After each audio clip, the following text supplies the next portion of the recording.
Keeps happening. Hello, everybody, and welcome to the No Zone. This is Friday Night Contact. I hope you're all doing very well. One of these nights, I will get everything perfect.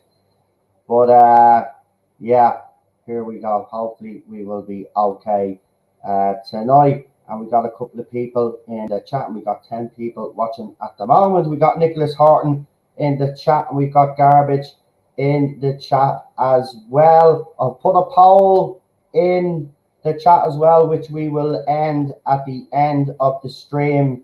And I've asked people, will the Barbie movie be a worldwide hit or will it flop? Go in and cast your vote. And at the end of the stream, we will read out the result. Now, I don't know who's turning up because Lee won't be here tonight. He's doing a stream on Jack's channel. And as for PD, I don't know what the story is there, but he probably will be here. So what we'll do is we will just carry on and do what we do. Anyway, on tonight's stream, obviously, Tony Bennett dies aged 96. I remember him doing that absolutely fantastic song with Amy Winehouse, who's no longer with us. Drinking coffee is racist. We'll be getting into all of that nonsense. Everything seems to be racist. Owning a dog is racist. Climate change is racist. Drinking coffee is racist. What's next? Is snow going to be racist because it's white? Anyway, we will be talking about that as well. Roald Dahl's museum condemns the writer as a racist, and we will be talking about that as well. The age gap between Tom Cruise and his female co-stars is problematic, according to Start E-Facts, and we'll be getting into that. Screen Rant has started again with its nonsense, saying that James Bond, the next James Bond, should be a woman. We've heard this so many times now. At this stage, I think the producers have dismissed that nonsense. But Screen Rant, Digital Spy, all of those outlets, they just can't help themselves when it comes to their virtual signaling. Do they not realise their movies? But we'll be getting into that as well. Also, Bob Iger, Disney in serious trouble. We'll be talking about that. We got Barbie movie, Barbie movie news. Lots going on with that. We'll be talking about that. Sheryl Crow, who hasn't been relevant in the last few years, has come out and slammed another singer for a song that they've made, and we'll be talking about that as well. He-Man apparently is dead on Netflix, but Kevin Smith has dismissed those reports, apparently.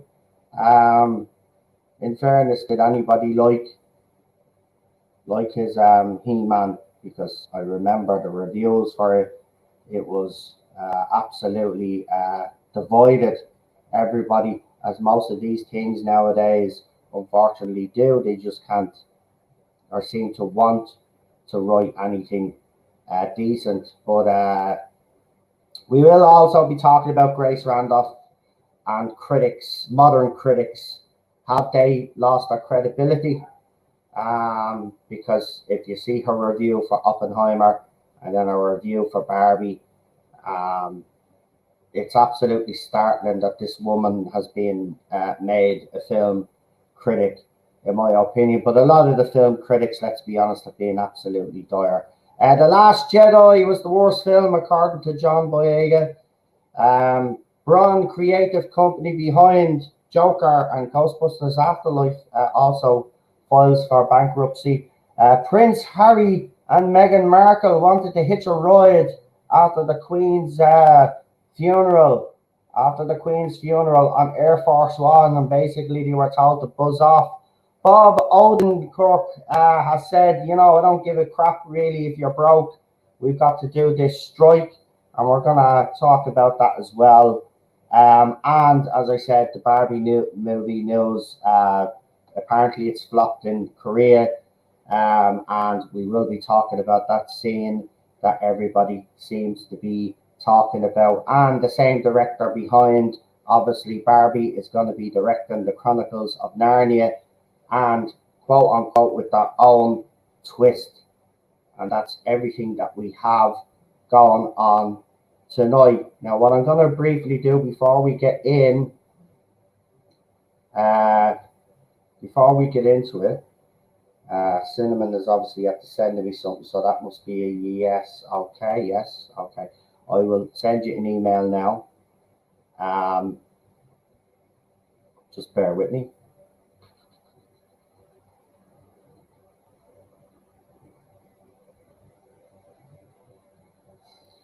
So yeah, we got loads to get into, loads to chew our fat over. Some topics we won't dwell too long on.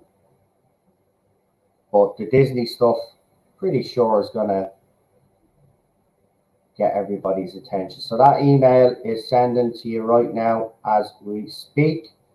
So we will have Cinnamon Toast Crunch on with us. I'm going to check Facebook real quickly and see what's up with PD, just in case I missed a message or something. Why is the screen gone completely blank? There we go. See, we're having problems here, but we'll try get through it. So apparently it's doing well in Europe, the Barbie movie, and I reckon it's going to be a hit around Europe. I'm not so sure. I think word of mouth nowadays does a lot of damage. We've seen some movies do well the first week and then absolutely flop the second week. We'll get into it, but I think that's exactly what's going to happen in this case. I could be wrong. You know, Barbie could be the exception to the rule, but there is a scene that all the critics are talking about, and I have to say it's not looking good. And I think it will flop hard.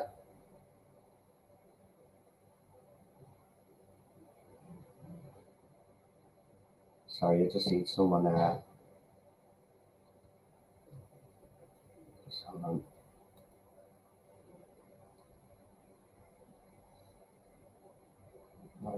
I hear beeps, so hopefully.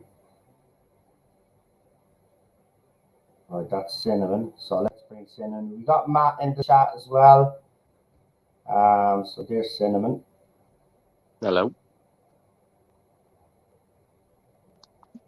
There we go. We got Matt in the chat. Jamie is in the chat as well. Chris, welcome. I hope PD is all right, because he normally texts me. It's not like him not to be here, but we give him a few minutes. He might pop in if he sees me messages. Anyway, let's get. Oh, he'd be with me in a mo. There you go. He's actually in the chat. He saved me all the panic. Great, fantastic. Right, let's get stuck into this. Right, what I'm going to do is I'm not going to throw any links up on the screen, right? But all the links are in the link description. So if you want to know what I'm actually talking about, go into the link description, look for the thing that I'm actually talking about, and you can read it yourselves or look at it yourselves. Because to be quite honest with you, with this camera and everybody on, it's going to be too dodgy to start screen sharing crap. We'll be here all night. So I'm going to do it this way. I have a chat on Twitter that I share all the links and the articles to. So that's what I'll do. I'll open them up. We'll read them on screen. As I said, they're all in the link description and stuff. We do have some Blue Beetle news as well, by the way. I forgot to bring that up.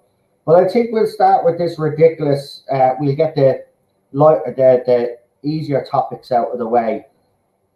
So we'll start with this. It's a headline, and I think it's from The Atlantic. Now, The Atlantic have come out with some outlandish headlines.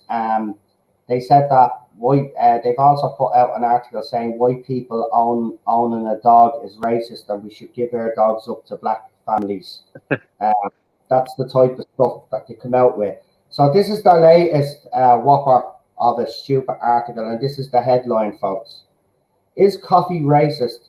How drinking coffee perpetuates white supremacy, created by black people for black people, and now a pillar of white supremacist capitalism.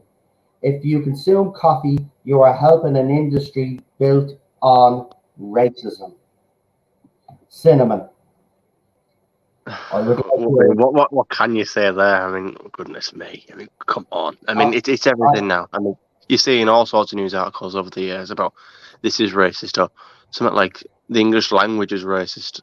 I mean, I was watching a video on YouTube yesterday about Oxfam, and they've published some sort of dossier, some big book, basically all about inclusivity and diversity, and it's basically saying something like the English language isn't diverse enough, even though it's the most spoken language in the world. I mean, I don't know, that sounds pretty diverse to me, but you see it all the time, and you think, you think to yourself, is this actually real, or is it like are they parodying themselves? It's got to be a joke. Watching TV is racist. Reading a book is racist because the paper you're reading it is from this. But it just never stops, does it? Everything's racist. Owning a dog animal is racist. Everything's this. Climate change. That's my favorite one. Climate change is racist because for some weird reason it hits poorer areas harder. I didn't grow up in a privileged area, so I don't know. You see, it's this language. They just everything is. Snow will be racist. They will call that out eventually. We'll have to. It's getting ridiculous. I spoke about this earlier on the member stream. It's where does it stop? Where will this nonsense actually stop? I don't know. But listen, fair enough. Black people came up with the idea for coffee fair play, right? Nobody's saying that, but are they talking about because the companies that now sell coffee, like your Starbucks and all your big name brands, that are run by white people? So somehow it's white supremacy and they always go after capitalism, and yet they flog a lot of stuff to sell. I mean, do they not see how ironic and hypocritical that is? I mean, I just don't get it. I really don't. They don't get how whether whoever discovered something, like I saw a video yesterday saying about Canadians discovered like the zipper. Like, does that mean only they can use it, or Thomas Edison, or whoever actually discovered the light bulb? Does that mean only white people can use light bulbs? Like, what? Like, it's such ridiculous concept that only people who made it can use it, or only people who discovered it can use it. Matt Potts says climate change is fake. Actually, climate change isn't fake. What's fake is that people like Greta, Al Gore, Leonardo DiCaprio, and all of these stars telling us that we're responsible for it. That's the hoax. We're not responsible for it. It happens naturally. It's got to do with the solar output, and the solar output with the sun is not normal. So we go through these cycles with the weather. Climate change is very much real. It's the hoax is that we're responsible for it. I do have to laugh when they do say that, like, oh, it's the hottest it's been in recorded history over the past 12,000 years. Like, well, we weren't even recording it 12,000 years ago. I saw that tweet. Who was that from? Was that Dr. Shola Moss or something? I don't know. That made me laugh. Mark Ruffalo, wasn't it? Mark Ruffalo? Something like that. Yeah, he's been coming out with some nonsense as well these last few years. I don't know what he's even up to. These people are just absolutely ridiculous. Well, here's PD. Let's see what PD has to say about drinking coffee being racist. Oh, is this the everything's racist because I said so kind of thing? Mm-hmm. Oh dear, no. I mean, I was saying the other day, it says, oh, if you make and eat sushi, that's cultural appropriation. I said, I don't know a lot of Japanese people. If you said that to them, they'd look at you and think, what the hell are you talking about? because they appreciate people making stuff from their culture. They don't think it's cultural appropriation. They find it homage to their culture. I don't know what these people are on, Noel. Seriously, it's like they're on drugs or something. So, yeah. We've lost Cinnamon. Come but back, hopefully Cinnamon. he's back. Hopefully he Control comes Alt back. Delete, mate. Control Alt Delete. Normally works. Well, let's move on to our next story because we'll make this short and sweet. I'm getting rid of the short and sweet stories before we get into the meaty topic. So apparently, after the Queen's funeral, Prince Harry and Meghan tried to hitch a ride on Air Force One after the Queen's funeral, but they got denied. I mean, first of all, the neck of them. Yeah. Second of all, who do they actually think they are that they can hitch a ride on Air Force One? I don't care if you're royalty or whatever. But he's bang on, you still want to be part of the royal family, but yet he uses our royal privilege to try to get on things like Air Force One. I found this funny because they got refused, they got denied. But again, they're on some sort of ego trip here, PD, aren't they? That is ego. That is just 100% ego, mate.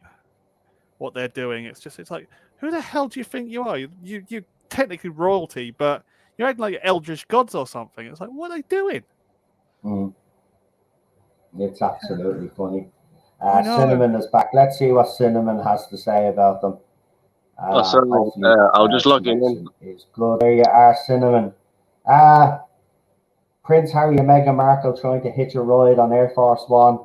They got denied. But I was just saying to PD there, I mean, they complain so much about, the royal family, but yet they try to use their royal privilege to hitch a ride on Air Force One and to do all of these other things. Yeah, it's all about having their cake and eating it too, isn't it? They don't want the actual response. It's a bit like when you hear young people saying, "Oh, well, I don't want to work. I want to live for free." Like, well, no, you got to do the work to get what you want. Like, you don't just get to sack off all your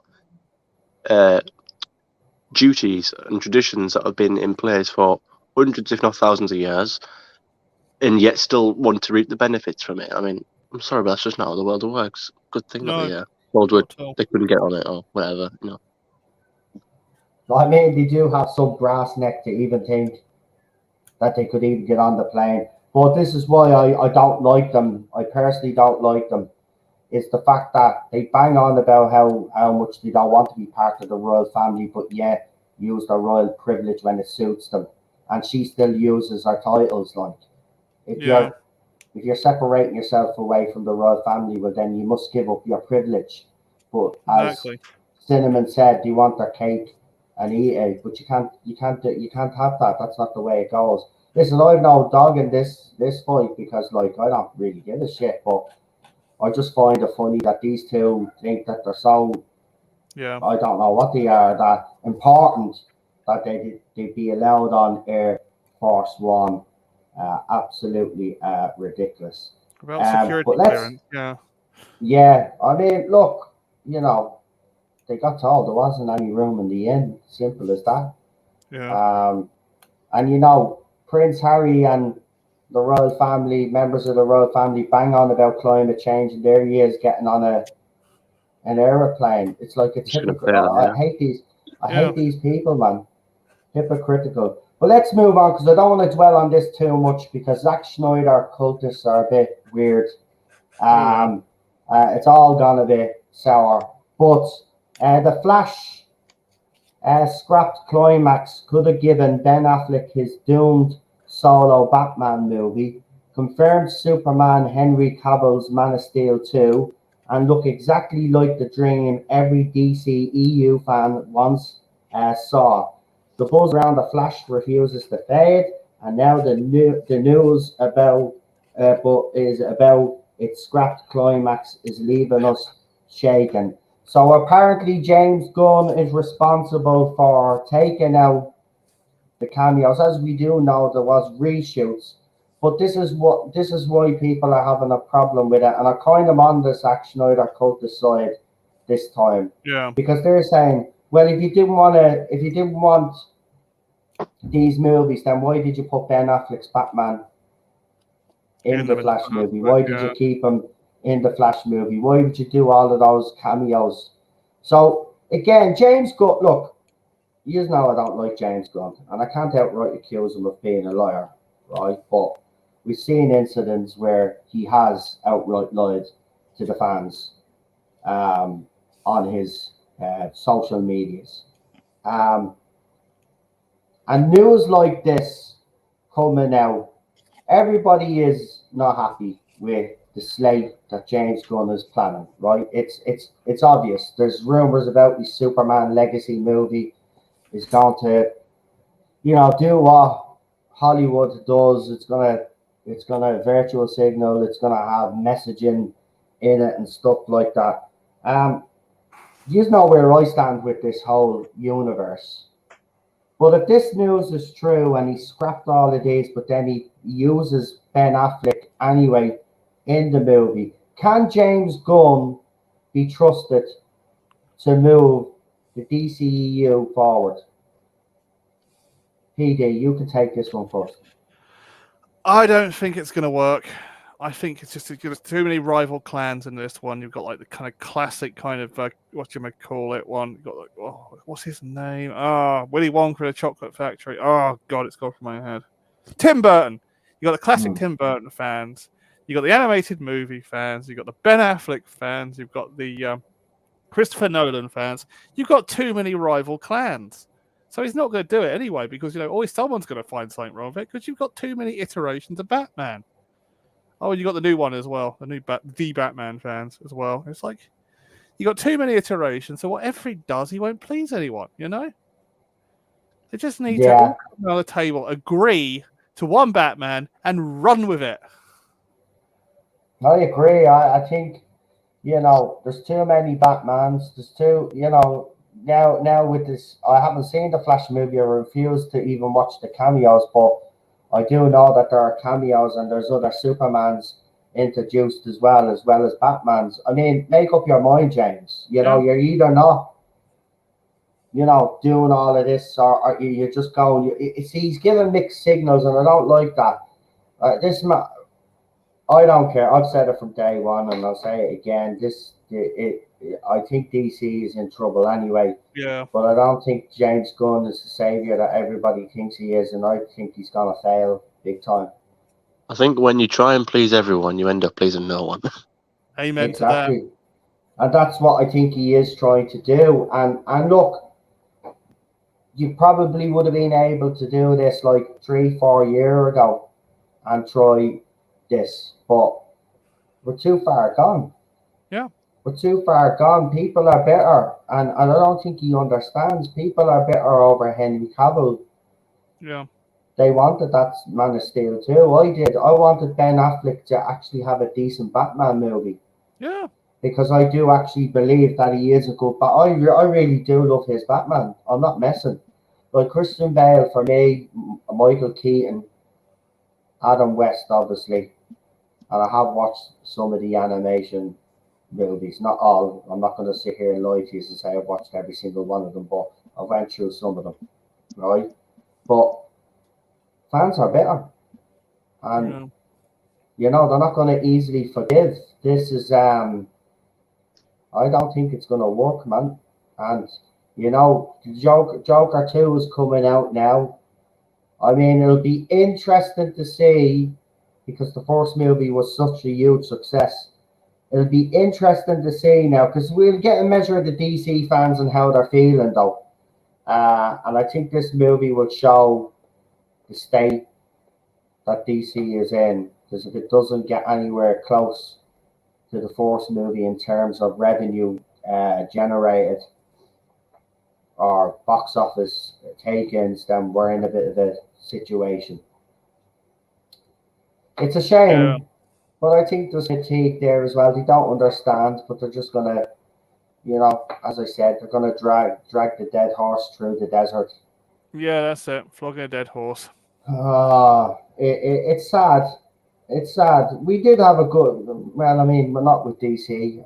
I think we had a better run with Marvel than we did with DC. But that's the thing, because I've not really watched any of the DC movies. Like I've watched like the Dark Knight trilogy with Christopher Nolan, but that isn't part of like the sort of the timeline universe. Like I was like I like both Marvel and DC, but I've never watched the Henry Cavill Superman. I've never watched Justice League. I've never watched any of the sort of movies that have come out.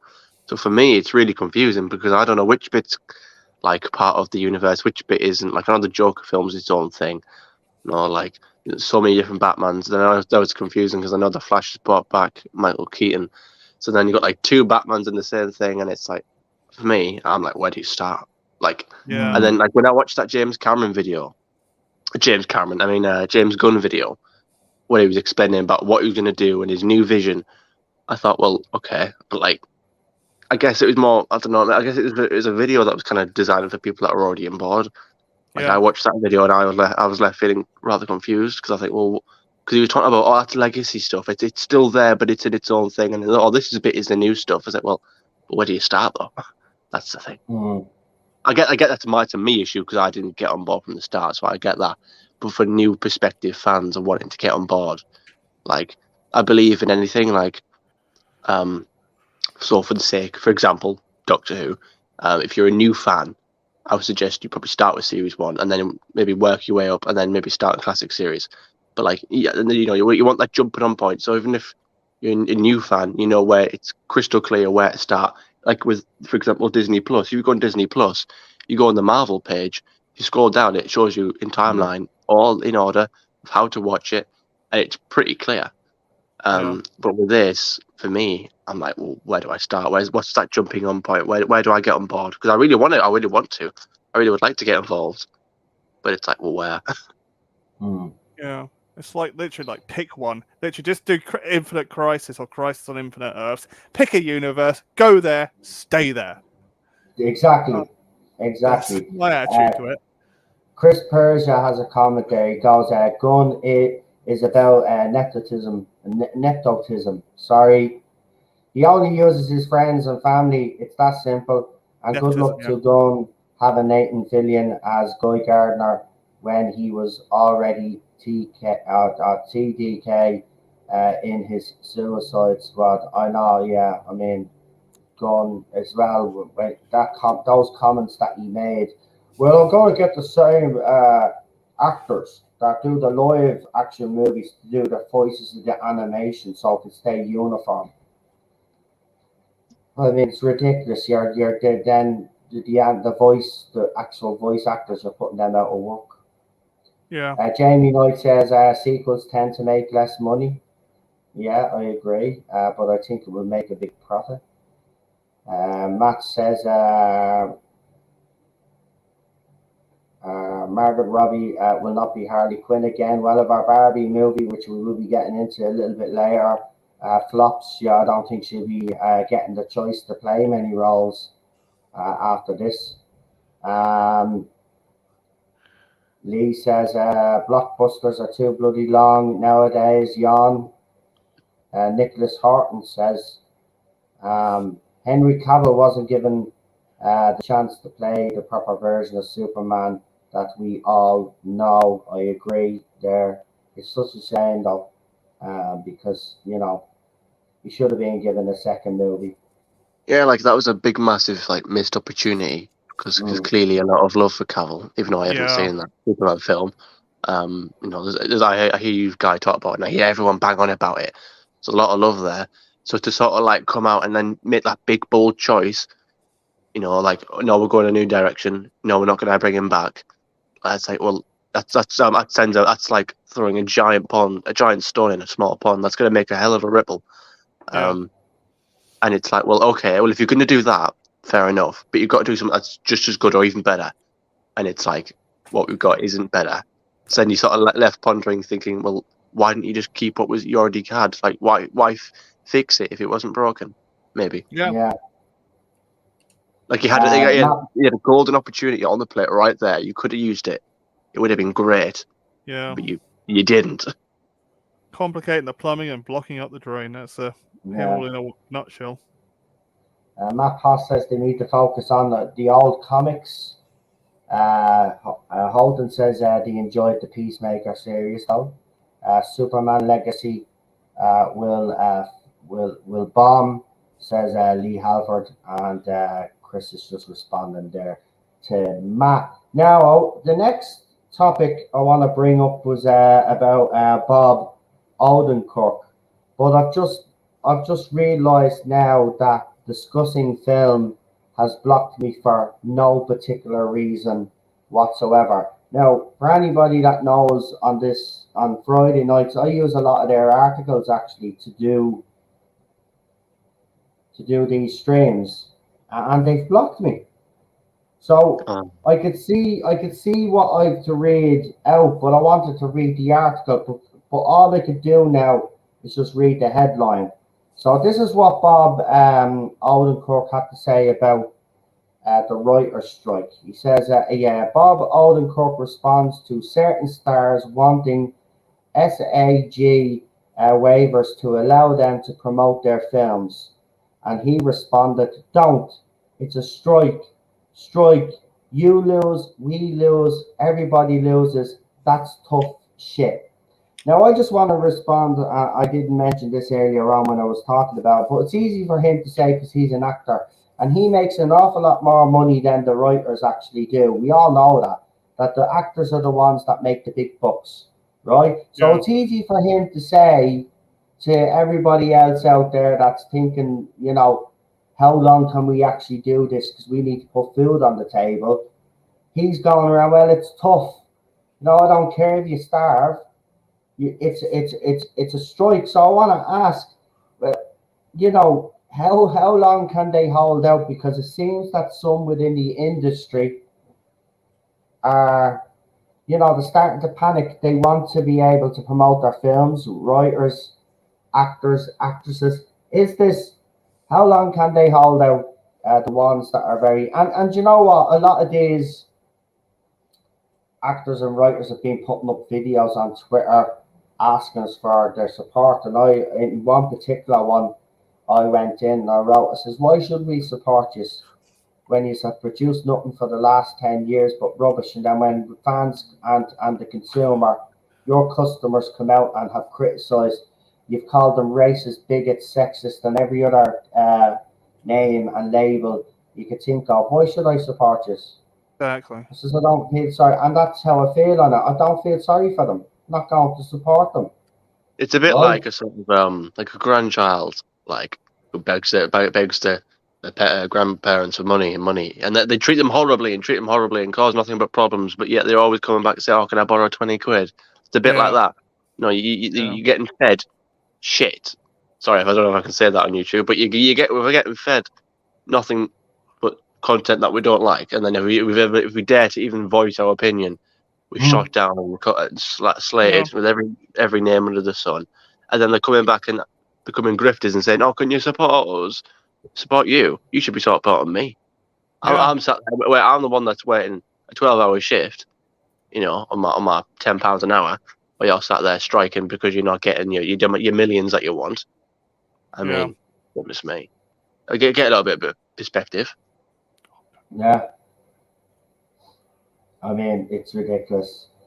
Anyway, we'll move on because we've got a few more little topics before we get into the big topic. So this is from Culture Crave. I have actually seen the video, but John Boyega says that The Last Jedi is the worst film in the sequel trilogy. And I think everybody here on the panel and everybody in the chat can agree that is a fair assessment. Yeah. I mean, he's been very vocal about this for years, hasn't he? The way he's being treated within Star Wars, and this is not someone that's still sore. This is he's spitting facts here. I mean, it's quite prominent, isn't it? It's one thing for some YouTuber to that says it's bad because then everyone, oh, he's just a toxic YouTuber. But when you've got one of your actual stars that has been in the movie. And even he's saying it. It's a bit like like we were talking about, like I said on Twitter, about the whole Noel Clarke thing when Piers Morgan said, "Oh, hang on, why is Hugh Edwards getting a pass, yet Noel Clarke gets shouted and no one says boo about it?" When someone like a prominent figure like that, someone who's big, someone who has a big reputation, comes out and says it, it gets makes it puts it in the limelight. It's one thing for us to say it, but when the people at the top are saying it, then it gets the conversation going. So yeah, for him to come out and say something like that, for something that he's worked in, that he was a part of. So if anything, he's the perfect person to criticize it because he was part of it. If you want to go down that road, for him to say that, then yeah, that's very telling. I agree with you. Look, Disney have fouled the ball. And we will be getting into Disney because Disney have royally screwed up, and we'll get into that. But we'll move on because we got, as I said, these topics that we're covering at the start don't take too much time, so we might as well just get straight into it. So Sheryl Crow calls out lame Jason Aldean over violent small town gun song. I've listened to the song. I mean, I think the woman needs to kind of chill out a bit. But this is what happens when you're irrelevant, and you want to be relevant again. Now I know you lads probably haven't listened to the song, so we won't dwell too long on it. But I've listened to it. I mean, I've heard rappers rap about worse things, and how they talk about women in songs and stuff. I don't have a problem with that. I know some people do because it's just a rap song. Like, you don't take the shit seriously, but people do. But she's not coming out criticizing rappers, but she decides to come out and criticize a country singer. As far as I know, when he's got a cowboy hat on and the leather jacket, so I'm assuming he is a country singer, and by the sound of his voice, he sounded very country to me. But I mean, look, again, we have this whole conversation about people trying to cancel songs and cancel people for songs and stuff like this. What is, I will ask you this question, lads. What are your opinions on cancelling so-called problematic songs? Well, it's freedom of speech, really. I'd say don't, unless they're really, really, really, overly obnoxious, and to the point where where the governments get involved. But other than that, I see it as freedom of speech. I don't go around cancelling songs. I mean, I might hate the singer, I might hate the song, but I'm going to say it's just not my cup of tea and walk away. It's just people getting too sensitive. Music, isn't it? Like, music is so many different genres of music and so many different artists of music. Not everyone's gonna like. Not all of music is like. For example, not all of music is gonna be for me. Like heavy death metal. Oh god, I can think of nothing worse. That's not for me. But I wouldn't go around trying to get rid of it. Or no. I mean, I guess, like I say, in extreme cases, if you're showing a music video where some extremes happening, then maybe there's a bit of an issue at best. But if this woman taking an issue with some country singing, like, oh, he's a redneck, so that's problematic, or something. Oh, he's probably a racist. Get over it. I mean, it just screams of like desperate, like, oh, I'm not relevant anymore. I need to get up with something. What was that thing about Spotify? When Spotify tried to ban something, or like, they refused to ban something, and some singer from like the 70s or whatever, or the 80s came out and said, "Oh, I will not. I'll take all my songs off Spotify if they continue to stand by." Wasn't Joe Rogan? Was it? It was somebody like that. It was celebrities that want to get a bit of limelight and say, "Oh, well, I can capitalize on this." Or this is a bit of a storm. Or I'll threaten to take away all my songs from this platform to get a bit of the spotlight on me. Actually, Jamie Knight brings up a perfect example. I Don't Like Mondays by the Boomtown Rats was banned because of the school shooting, and someone's echo is coming through. I'm not speaking. No, it's not me. Hello. There, it's not. It's gone now. Anyway, Boomtown Rats. Their song was banned because of the school shooting. And it was banned on US radio. It wasn't banned over here. We don't ban too many songs over here, but we have banned some songs. I'm not going to say. BBC were banning rock and heavy metal from Radio 1. BBC. Yeah. There we go. We might be okay now. Cinnamon is back, I think. There we go. I don't think there's any more echo. But moving on to the Someone next. me. Was Say that that me? again. Someone was ringing me. Oh, I see. Okay. Let's move on to the next topic because this is a bit of a sad news actually. So, Braun Creative Production Company behind the Joker movie and Ghostbusters Afterlife has filed for bankruptcy. Oh, it's a shame. Some unfortunate news. Braun Creative, the Canadian finance and production company behind such films as Joker, Licorice Pizza, and Ghostbusters Afterlife, has filed for bankruptcy. The news comes from Braun co-founder and CEO Aaron Gilbert. But here's the thing. I mean, the Joker movie made over, what was it, over $1 billion. I don't know what the final total was on the Joker. I've never heard of Licorice Pizza, but is that the Karen Gillan movie, or am I mixing that up with something else? And then there's Ghostbusters Afterlife, which was a huge success as well.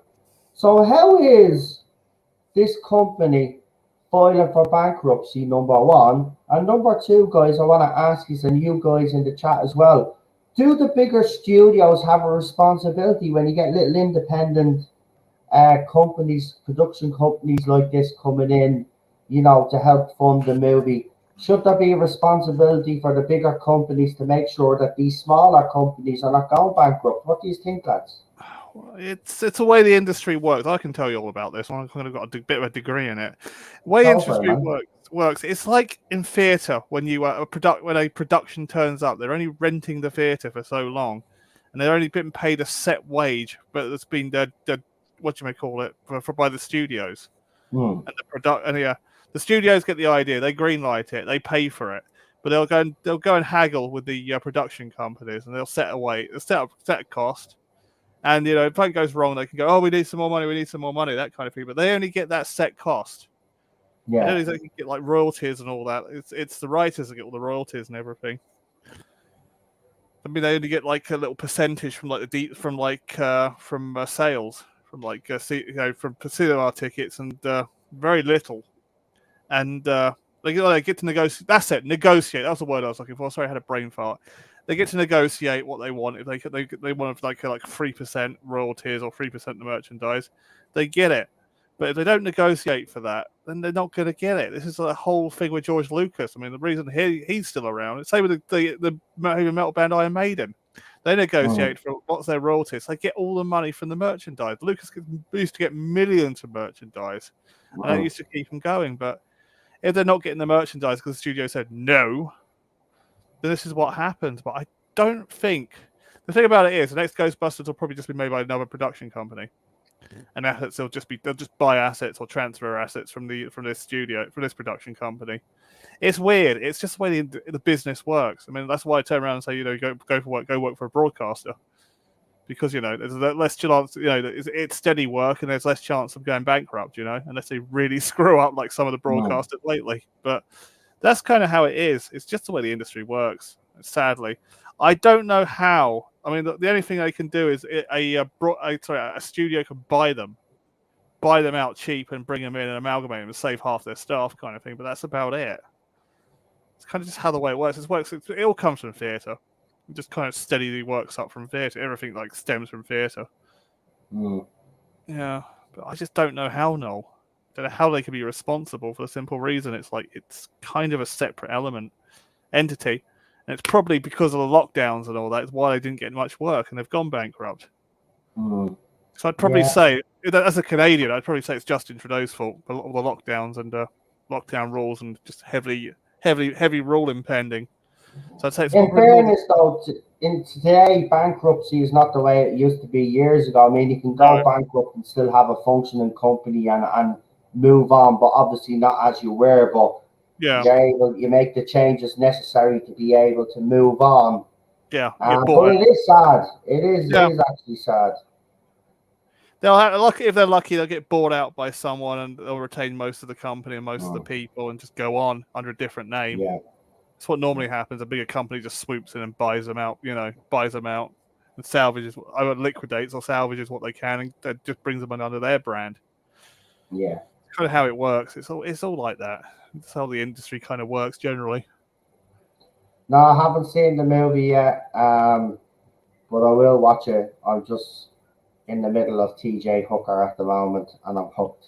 Yeah, on that. you like on Captain that. Kirk and Apollo, don't you? Yeah, I was brilliant. It's still very good. I'm still enjoying it. Yeah. Anyway, let's move on because we're getting closer to the main topics again. We won't dwell on this one too long.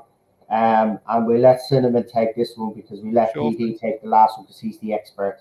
Well, I mean, PD, you can still give your opinion. No, but he we is. let- Yeah, I don't know the clue about we all. let Cinnamon go first. So, Yeah, so 8 according years, 8 to years. what are they called? Starkey, what's the name of them? Starkey Facts. The age gap between Tom Cruise and his female co-stars in Mission Impossible films verge on problematic. Looks like the age difference in MI movies keeps widening. With the new Mission Impossible movie arriving soon, we couldn't help but notice a trend that's been quietly sneaking up on us in the MI franchise.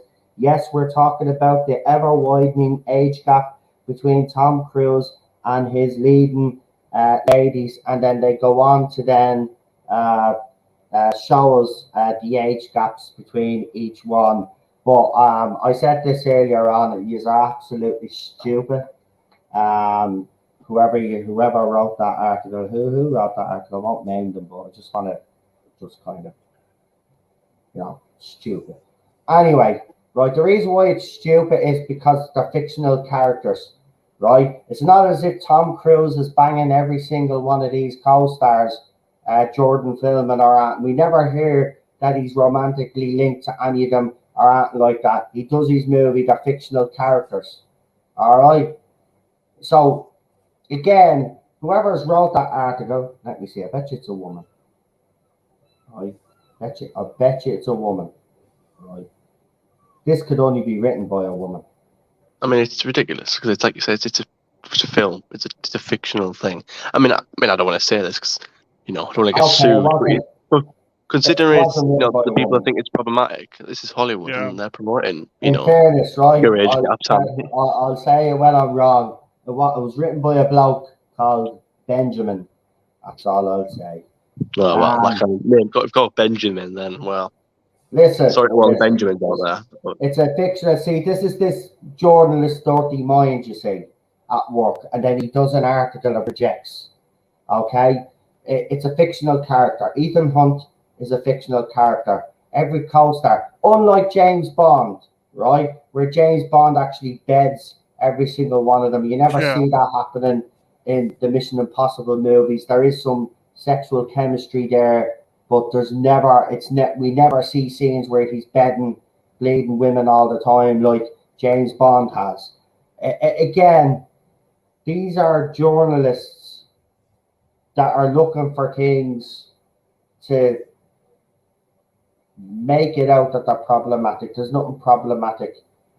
Where's the article about Leonardo DiCaprio and his 19-year-old girlfriends? That's in real life. Or Courtney Cox didn't Courtney Cox do a show called Cougars or something like that, whatever it was called, where she plays an older woman, obviously a cougar, and they sleep around with younger men. Where was your article then, Benjamin? It seems to only go one way. But look, I'll tell you why ultimately the likes of Starry Facts there, and trust me, the rest of the media will start picking up on this. They want to cancel Tom Cruise because Tom Cruise is single-handedly right now keeping the movie industry going. Yeah. That's the bottom line. He is problematic for them. Because I've got a horrible feeling that this has been the plan all along to get the industry. This is basically a reset, folks. That's happening right in front of their eyes. And what's happening is Tom Cruise happens to be making great entertaining movies, and he's single-handedly delaying that. So now they're going to start coming up with stories. Don't be surprised if they bring up all the Scientology shit again and try cancel this man.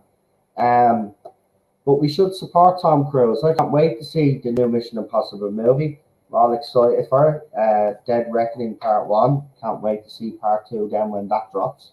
I'm going to support Tom. I like Tom Cruise anyway. I love his movies, and I'll watch any movie he puts out. So I can't wait. But this is the reason why they're going after Tom Cruise now. But guys, I mean, this is a stupid thing to be kind of getting upset about, isn't it? Yeah, it is. It's like Tom Cruise is single-handedly saving the industry, for God's sake. You want to cancel him? It's like, what are you doing? Yeah, exactly. Anyway, let's move on because we're edging closer to the Barbie news because there's whole threads that go with this Barbie news because Grace Randolph is in there as well and stuff. It's mad. We'll get into it. But let's move on. So Roald Dahl again is in the news because the museum that's obviously ran in his name has condemned the author's undeniable racism. Now, I was hoping that Lee would be on here tonight to actually discuss this because I remember the last time we did bring this up when they were changing some of the words in these books, or they were doing revisionist crap on these books because, you know, some people found these books problematic, and Lee was a strong voice on it and was obviously in defense of Roald Dahl. But again, the museum in his name, PD, and again, you know, because you're in the industry, I mean, this is disgusting. I mean, this man is dead now anyway, right? Yeah. I mean, you know, why can't they leave? I don't care. Look, the writer himself revised some of his books over the years when he was alive because there were some elements that were problematic and he addressed those, right? Yeah. But these people want to go further now and basically censor his book. So it won't be the same story because things will be changed and the dialogue will be changed and stuff like that. But why can't they just leave the originals alone? It's like they want to erase the originals as well. The museum is an absolute disgrace as well. They shouldn't even be called the Roald Dahl Museum. They should change their name if they think he's that racist. But again, they're hypocritical. These idiots are just pandering because they think if they pander, they might get more people going to the museum or something. Yeah, by controversy, yeah. That's what they're trying to do. Cinnamon, have you got on to say on this topic? Are you there, buddy? Well, just before I think Cinnamon takes over, I just want to say one thing. It's cultural vandalism. Sorry, I just wanted to say that. It's cultural vandalism. These people just want to take over these franchises and just do what they want to do with them. Change them to how they want. It's no different than people going and spraying graffiti on a wall. It's literally the same thing. Exactly. It's going in there. Sorry, Cinnamon, go ahead looking for a problem. Going in there, looking for a problem, and then try to tear it down. I mean, I don't even how when did he die again? Ages ago, like in the 90s, I think, like 93 or something, wasn't it? Exactly. Yeah. So that's like well over 30, nearly 30 years ago now, isn't it? Something like that. Depending on what year. And you know, he was from an era that was from, you know, you grew up in a different generation, a different era where saying certain stuff was considered acceptable or there was no issue with it.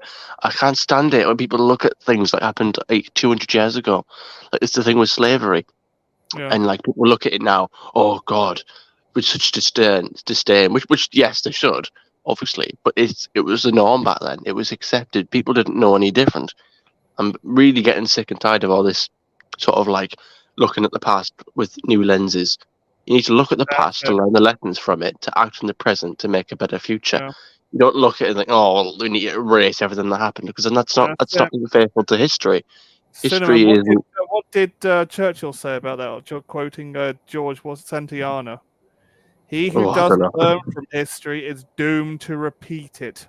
Oh, that line. Well, yeah, exactly. Because, you know, if we just sweep everything under the carpet, because history isn't good, it isn't bad. History is just history. It is what it is. It has good bits in it, it has bad bits in it.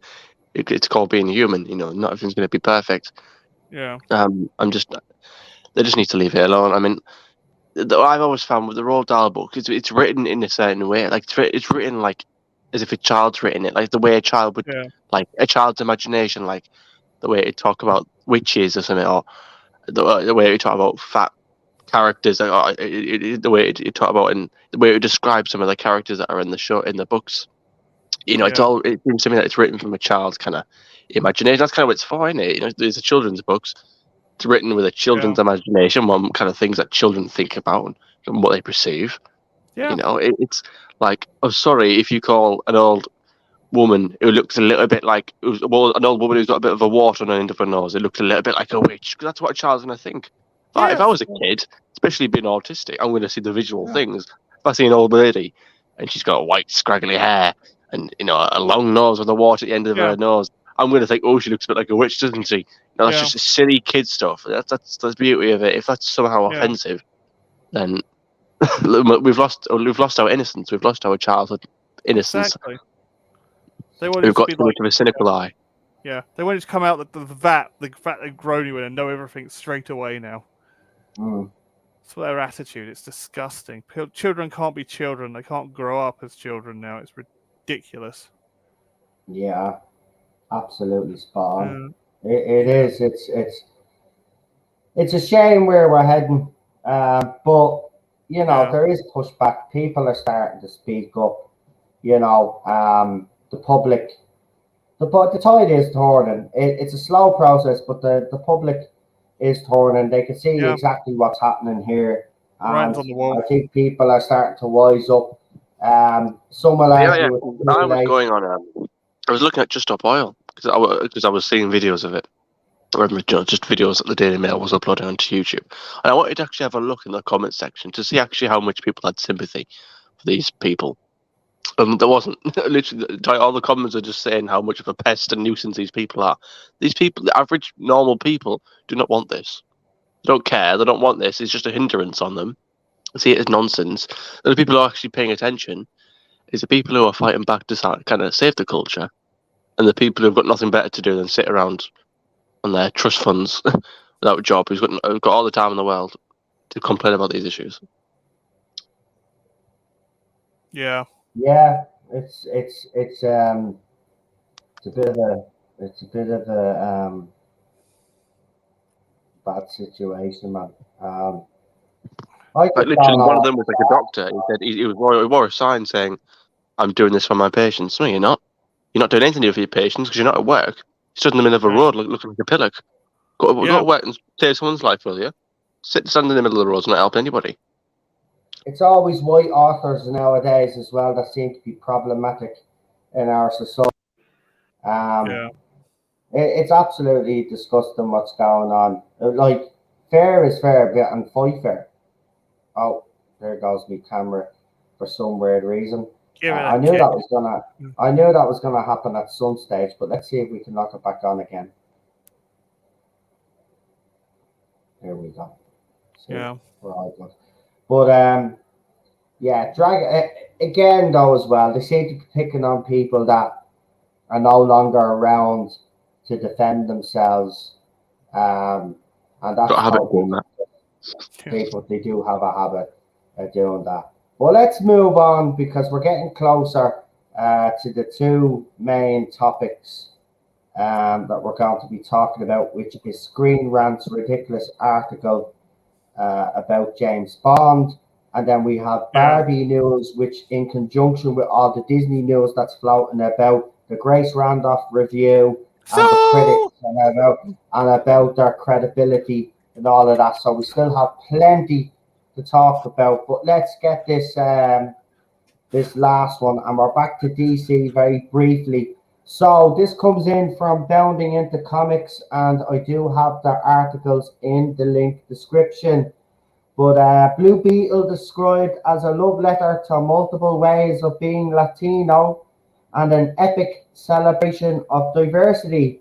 Blue Beetle's early box office predictions are a complete and utter disaster for WBD CEO David Zaloff and I can never say his name properly, James Gunn, and their DC universe. Now, as you know, Blue Beetle was a movie that I was actually really looking forward to. Now, I'll still watch it, but there was a couple of lines in that trailer, and I did think people were overreacting when he said Batman was, Batman was a fascist, right? And everybody just jumped on that line. Overall, the trailer was pretty decent until it got to that line, and everybody agreed the trailer was actually decent until it got to that line.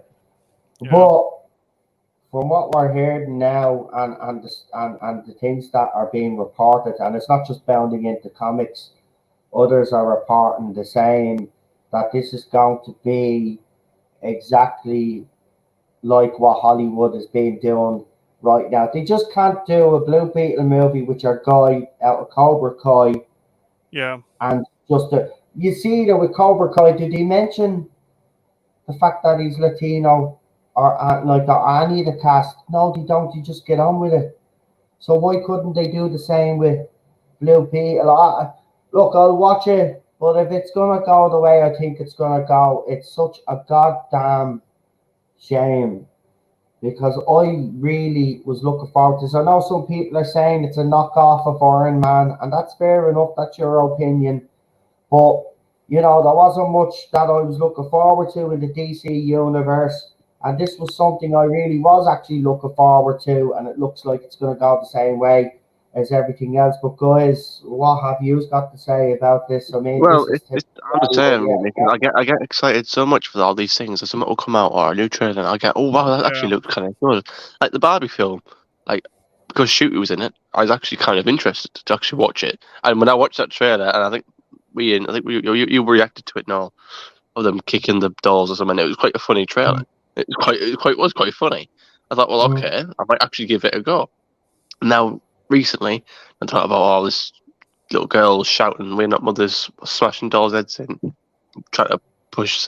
And everyone on Twitter is going, "Oh, it's anti-man feminist claptrap nonsense." And I thought, well, okay. I mean, I'll still give it a go because there's no point. I don't just accept other people's views. Always try it yourself to see what you think of it. But yeah, like it's just little things like that sort of bring it down. And you think, oh, no, it's not looking good, is it? Like, for example, I've booked tickets to go and see that Oppenheimer, and I'm looking forward to it. I like Cillian Murphy. I think he's probably one of my favorite Irish actors. He's on that I really liked him in 28 Days Later and all that, and I think he's a fantastic actor. So I'm really looking forward to that. And there's nothing. Well, apart from that woman on that who did that review, that was intelligent enough to understand it, and it was too much talking. Wait. We're getting into that. We're getting into Grace Randolph. Don't worry about that person. Apart from her opinion, there's nothing controversies that I'm aware of. It looks like a good, solid movie, and I'm looking forward to seeing it. Sorry, I think I've lost my original point, but effectively, yeah, like I'm looking forward to this, and I think they just need to focus on the film. There's too much things that are out there, and then they just get ruined because of whatever. Like you said, Blue Beetle. Looking forward to it, and then stuff happens.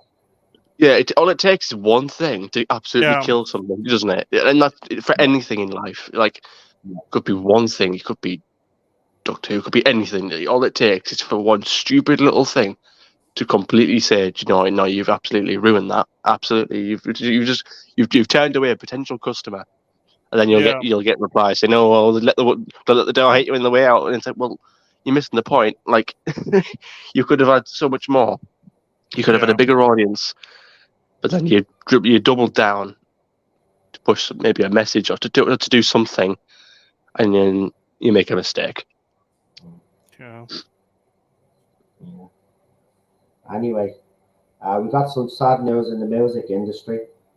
Tony Bennett, master pop vocalist, they call him a Variety magazine, dies at 96. Only a couple of weeks apparently, or something, or a couple of days from his 97th.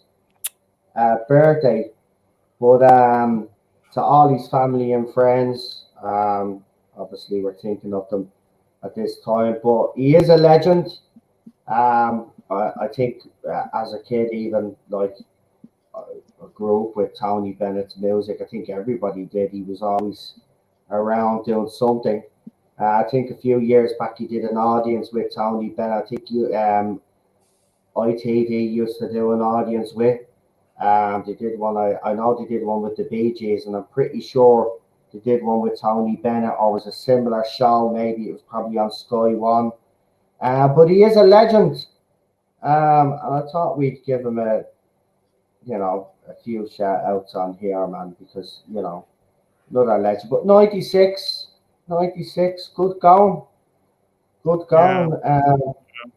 going. Especially with what's been going on these last couple of years with people just dropping dead like flies. It's a good age to get to. 96, it is a good age to Yeah. get to. But As you at said, that point, I think what you've done everything. If you've reached 96 and there's something you haven't done, you're probably not going to do it by then. But Yeah. it's a good solid age. It's not too young. It's just it's around the sort of time. If you're in the 90s, people are going to think, oh, he's not long left now. Because you see 60-year-olds. Because back in the day, people would have thought 60 was quite old, and to me, 60 is actually quite still young. To be fair, 70 and probably nowadays, above. Yeah, do you know what I mean? 70 above, probably a bit, Yeah. 96, it's a good innings. Especially, I don't even know who this person is. This is well, if he's 96, and I'm 20, so it's not my age group at all. No. But I've said a good, long, successful career, possibly. Yeah. Not a bad time to go out. No. Anything over 80 is good. That's what I always say. So yeah, he was a great singer, old Tony Bennett. Appears in so many films and everything. He's a legend. It's an old crooner. I'd Sad. say crooner. Yeah, in Variety they said he was a pop master vocalist. No, he wasn't. He was a crooner. A crooner. Always. Anyway. Backpack-esque crooner. Yeah, may he rest in peace, and amen to that. Thoughts and prayers to his family and friends at this difficult time. But now let's get into Scream Rant and Chill Rant. James Bond. Actually, no, hold on. Before we do, there is no CBR Scream Rant, the gift that never stops giving. We will do Scream Rant. So, Scream Rant again, as you know, if you're a Doctor Who fan, Star Wars fan, whatever fandom you're in, Scream Rant always have a habit of riling the fandom up or coming out with some stupid nonsense. And they have put out an article. So they put out an article, right? And they've said this. 7 men have played James Bond so far, but it's high time for Ian Fleming's spy franchise to have a female lead instead. And they give 10 reasons why. Now, I'm not going to read out. I'll read out if they've got a headline of the reasons why, but I'm not going to read out. Right, so number 10, right? So this is their 10 reasons. Number 10, No Time to Die's ending allows Bond 26 to do a massive reset, which I would agree with, but that doesn't mean then that you just cast a woman because there's a chance to do a massive reset. So we've already had 25 Bond movies with male James Bond actors. Is the number 9 reason. Doesn't matter. If you could have 50 or 100 movies, it wouldn't make a difference. Yeah. But here, my number 8 reason is my favourite because they've used the screenshot of the image of Jodie Whittaker's reveal as the 13th Doctor, which I find absolutely funny. And this is what they say. Iconic movie roles are becoming more diverse, right? So that's a problem. Number 8 reason, right? That's not the win they think it is. That's an issue. It's not good. And it's proving it's failing. A woman will play James Bond sooner or later. So they're saying it's going to happen either way. And that's the number 7 reason. The number 6 reason is James Bond's core character traits are not male exclusive. Oh, except for the fact that it's a male character. So he's a womanizer, he's an alcoholic, lesbian, and he shoots to kill, and sometimes he shoots without even asking questions. Yeah, they're all female characteristics already. Yeah, you're right. Bang on. Let's go again. Let's see. What's the number 5 reason? The casting opens up the potential for more well-defined female Bond villains. I mean, don't get me wrong. I would love to see more female Bond villains in James Bond. I don't think anybody would be against that, but they have to be written well. I think. So why didn't they just do that then? You don't need a female James Bond to have more female villains. I mean, we did have Vesper Lind, remember, in Casino Royale. So I mean, and Maud Adams in Octopussy. So I mean, we've had female villains before. So let's do it again. But number 4 reason. There's no shortage of female action stars to fit the part. That's true, but doesn't mean that you have to do it. Right. Yeah. Number 3, a female Bond would undo the franchise misogynistic past. Oh dear. Number 2, it could follow in line with franchises like Mission Impossible and John Wick. But hold on, Mission Impossible and John Wick are male-led. Yeah. And the number 1 reason why we should have a female Bond is it will bring an end to the debate on the next James Bond. Wow, that is very, I tell you, you put up the greatest argument, right? The greatest 10 reasons of why James Bond should never be a woman. Yeah. Don't get yourself. Listen, I said this earlier on member stream. It's as simple as fucking this, right? I'm sick of this shit. If you want a female-led spy fucking franchise, make one. Exactly. Right? Come up with a new character, right? New name for that fucking character and run with it.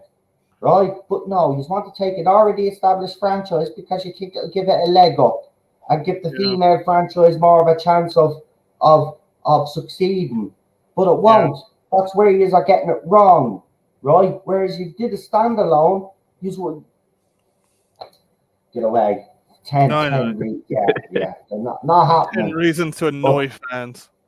So number one? So let me just get this straight. Number one, the number 1 reason was to cast a female, so we could stop the debate of who's going to be the next James Bond. So we could end the debate once and for all, yeah. And well, if they cast a man, they'll end the debate anyway. Yeah. Jane Bond, yeah. I mean, Jesus Christ. Was that you blessed with bright that one, was it? Look, yeah. I get that you know, all of these radical feminists want more roles for women, and that's fantastic. It is. I grew up with loads of female superheroes and villains growing up, and we loved it. Yeah. Right? But they were written properly. Listen, all you clowns, right? And who wrote this article at Screen Rant? Who's the clown that wrote this article? Let me see. Is it someone? I bet it's someone we know because we know the ones that write. It might be. Who was it? It's another bloke. Jesus Christ, these blokes are really trying to, really trying to earn some brownie points with these radical feminists. Listen for a minute. These radical feminists will chew you up and spit you back out, lads. You don't have enough alpha in you to be able to handle a woman like that, you morons. Stop trying to fish for brownie points. Okay, James Bond is a bloke, end the fucking story, right? And if you have a problem with the franchise, well then don't fucking watch it. Watch your Mission Impossible, like you said, right? Or Hollywood could do the right thing and actually come up with a new female fucking character, like like the way they used to do years ago, where they come up with great ideas for female leads and male leads. Like it's simple. It's simple, but guys, what do you think? Would just be after me reading out those 10 reasons, would just be in favor of a woman taking over the James Bond franchise? Whoa, what do you think, PD? Look, if they were going to do a series or something and just do it like as a one-off, like 6 mini-series just to test it out, then fair enough. But I think they'll just be peeing their money down the toilet. But not the main franchise. I don't think it would work unless you set it in an alternate universe or something. Here we go again. Multiverse. I don't think it'd work. I don't think it'd work either because we've seen other double O's in License to Kill. Was it License to Kill? Or was it In the Living Day? I think it was In the Living Daylights, wasn't it? And they were blokes as well. I mean, look, get away from it, right? I mean, they could really look. You want a female-led franchise of kick-ass females? Well, then bring back Charlie's fucking Angels or something. There's an already established franchise that you could easily just insert women in. Could you imagine if they decided, oh, we're going to gender swap Charlie's Angels and it's all blokes? Yeah. It could be uproar. But it's all right to do it to wear characters. Leave James Bond alone, you muppets, right? Yeah. James Bond is a man, right? He's a womanizer. He's an alcoholic. He has issues, and he has a license to fucking kill. All right. At His Majesty's pleasure. Yeah, I could just see it. The next James Bond is like being tortured by by what's it we call it? Me Too and Time's Up. Brainwash. It's like you've got like all the other Q trying to snap him out of it. 007. I'll give you some alcohol. I'll show you some naughty magazines. It'll snap you out. I mean. Again, Chris there, I'll put his comment up. Why don't we just do a 006 series with a female lead? No, because the 00 unit is all blokes. We've seen it. I'm sorry, but James Bond is not just the only. When they start doing that in the new James Bond franchise with the Moneypenny, like, don't get me wrong, I actually like the new Moneypenny in the Daniel Craig movies. I did like the fact that Moneypenny was a bit more, in Skyfall. Actually, she was pretty decent in it. She did suit James Bond at the start of the movie, but there you go. And then that's how she ended up on the desk. So they kind of explained it, you know what I mean? Yeah. But retired. Semi-retired. I still didn't kind of agree with it. That sort of way. It's like Moneypenny is in The Office. That's the old Moneypenny. She was in The Office. It was kind of like the woman that James Bond really did kind of love, sort of thing. You could see that he loved, but they never crossed that line. Yeah. Because, she wouldn't have it. She was no nonsense. She knew what he was like. She knew that he was a womanizer. You watch the old James Bonds, even some of the snarky comments in the Sean Connery era, and even more so in the Roger Moore era.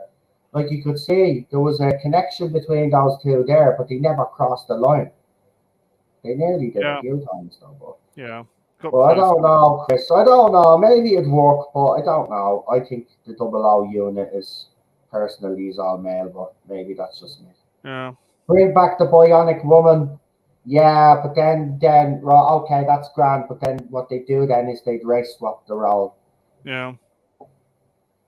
See, either way, they'll do something with it. They can't just make the Bionic Woman. The Bionic non-binary person.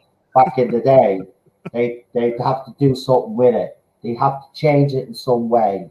You can't get what you got before. Something has to change in it.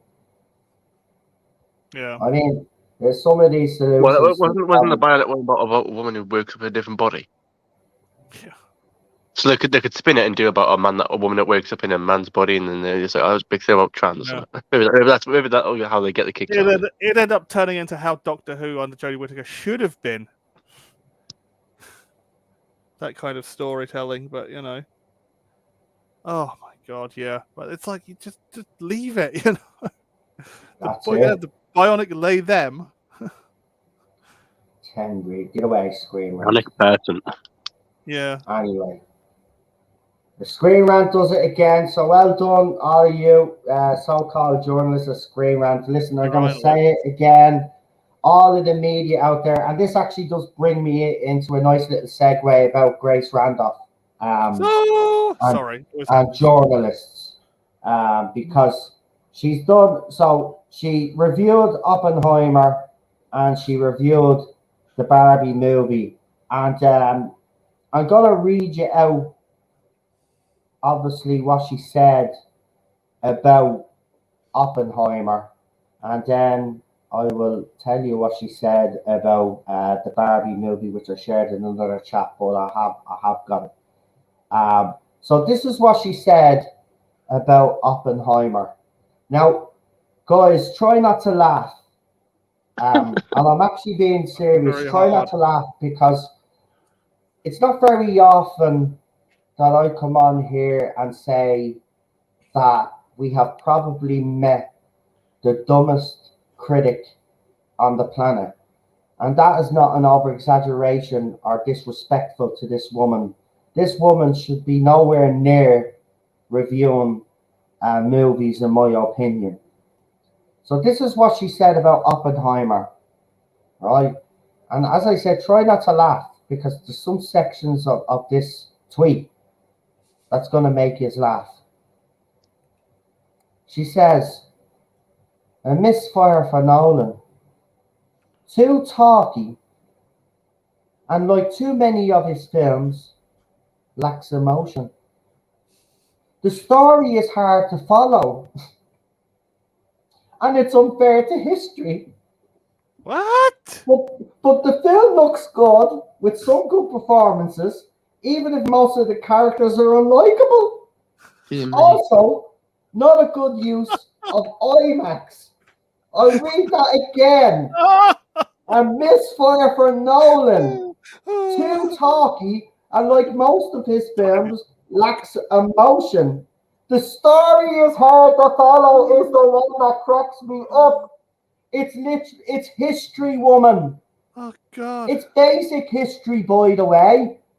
Everybody knows about over this side of the pond. I don't know what he teaches in American schools, right, or college or whatever. But this is my favorite part. The story is hard to follow, and it's unfair to history. What Grace is basically saying there is that Grace lacks the intelligence to follow this movie, right? That's what she's saying, right? Now, you can respond to that, right, while I go and get the review for the Barbie movie for you. So who wants to take this on first? What do you think of that, Cinnamon? Well, I mean, God, I mean, if I try and think about it too much, it's going to really help my brain. Too talky. I mean, not enough emotion. I'm sorry. What do you want it to do? Hold your hand and cuddle you through the film? I mean, look. I mean, I don't really know anything about the film so far. I mean, I'm guessing it's still with atomic bomb. So it was during the 40s. Is it during the World War II when they the launch of atomic bombs or something? See, there you go. It took me 2 seconds to work out, and I haven't watched the trailer for the film yet. I literally do not know what it is. I just know that Cillian Murphy's in it. So it takes me two seconds to figure that out. And she thinks it's unfaithful to history. Doesn't even know what history is. Doesn't even know what unfaithful. The woman has no concept. Listen, I'm sorry, I'm not being How can it be unfaithful to history? How can it be unfaithful to history when you've got no concept of what history is, or what it was, or what even happened? Too talky. I mean, what do you want them to do? I mean, it's a bit like watching Titanic and saying, why didn't they save it? Why didn't they move out the way? Why did it have to sink? Like, well, you're missing the point. Why did Jack have to die? You're missing the point. Why isn't there a Titanic sequel? Because it's real life. It's not fictional. It's real life. But guys, before we get PD's opinion on it, I just want to tell you something, right? And this is a fact. This is actual fact. So from now on, everybody should listen to Grace Randolph. And you'll probably think I'm crazy here, but I'll tell you why, right? She criticized the Super Mario movie, and we've seen what that's done. Every movie that she's come out and said is shit ends up being a hit, right? So when she comes out and criticizes a movie, that's your cue to watch that movie. When she praises a movie, that's the movie you avoid at all costs. Now, this is the thing that critics have been doing for quite a long time, for years now. Literally, everyone says whenever the critics hate a movie, that means it's good. Whenever they don't like it, that means it's whenever they love the movie, it's shit. And when they do like it, no, when they do like it, it's bad, and when they don't like it, it's good. I can't even get my head around this. I mean, PD, before I get into our Barbie, what she said about Barbie, God, the woman doesn't understand the Manhattan product. I bet she has a trouble telling the difference between a cheese and a sponge. Oh my God, she makes Gillian from Family Guy look sensible. Oh my god, I don't believe it. Apparently Einstein's evil now. Yes, he was secretly going around. Do you know what? She's making that young woman from Oh. your woman that used to be on what was it, G4 before she took it down. Frost, Oh, Squash your woman. Kieran, yeah. She's making her look normal. Yes. I mean, I'm sorry, right? But she lacks the intelligence for movies like that. And I'm not afraid to say, I'll probably be critical. I don't care. Right? I mean, this is what she said about Barbie. Yeah. And you'll notice the difference and you'll notice the trend with her. Right? Movies that she knows are going to be hits, she seems to criticize. And movies that she knows that are not going to do too well, she bigs up huge. So this is what she said about Barbie, and this brings me into the nice little segue about the state of Barbie over in Korea. We'll get into the European, because apparently in Europe it's doing well. But this is what she said about the Barbie movie. She says, Barbie was one of the greatest films I've ever seen. It is super fun, super feminist, and I could watch it on a loop. To see so much of what I think and feel captured in a movie was incredible. And she goes on review. So basically, she's saying it's a feminist dream. Now, just to add on to that before you guys get into it, because it's part of the topic that I wanted to talk about, because this is very, very, very, and I think people need to be aware of what this movie is actually preaching in it. So, the critics have been coming out, and obviously, as usual, critics are split.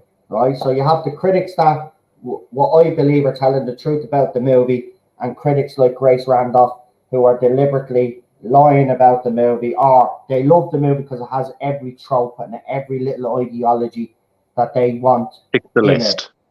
Yes, right. But this is the most disturbing part of it. Apparently, there's a scene in the Barbie movie where little girls have their dolls and they're smashing them on the ground while chanting, "We are not mothers." Now, this has been confirmed by other reviewers on Twitter. Now, I haven't seen the scene in question, but I have seen these reviewers. And now these are reviewers, by the way, that are not part of the culture war. They just do their reviews, you know, that sort of way. And they have come out and said, yes, this scene is in the movie and it's absolutely disgusting. So what this movie, if you're bringing your daughters to this movie, what this movie is teaching your daughters is that it's okay to kill babies. Pretty much, yeah. Sick. Right? Now, I'm not going to sit here and say that every woman should get married, have kids, blah, blah, blah, blah, right? We live in a different society than we did back then. They would be considered old-fashioned views, right? We live in we do live in a more diverse and a more inclusive society because a lot of relationship, you know, there's lots of different types of relationships now, and there's no problem with that, right? But they're just, to bring your daughter to that movie, in my opinion, I think is irresponsible. What I would say is I think parents, if you're planning on bringing your kids to see this movie, I would do what our parents did in the old days when a new video came out on, when a new film came out on video. Our parents watched the movie first to see if it was suitable for us. Now, I know that many families out there cannot afford to go to the cinema twice to go and see the movie.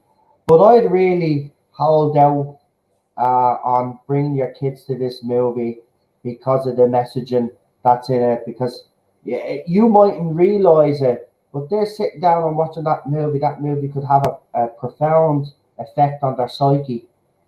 And you will not know until, obviously, later that something is wrong. I would be very wary of bringing my kids to that movie.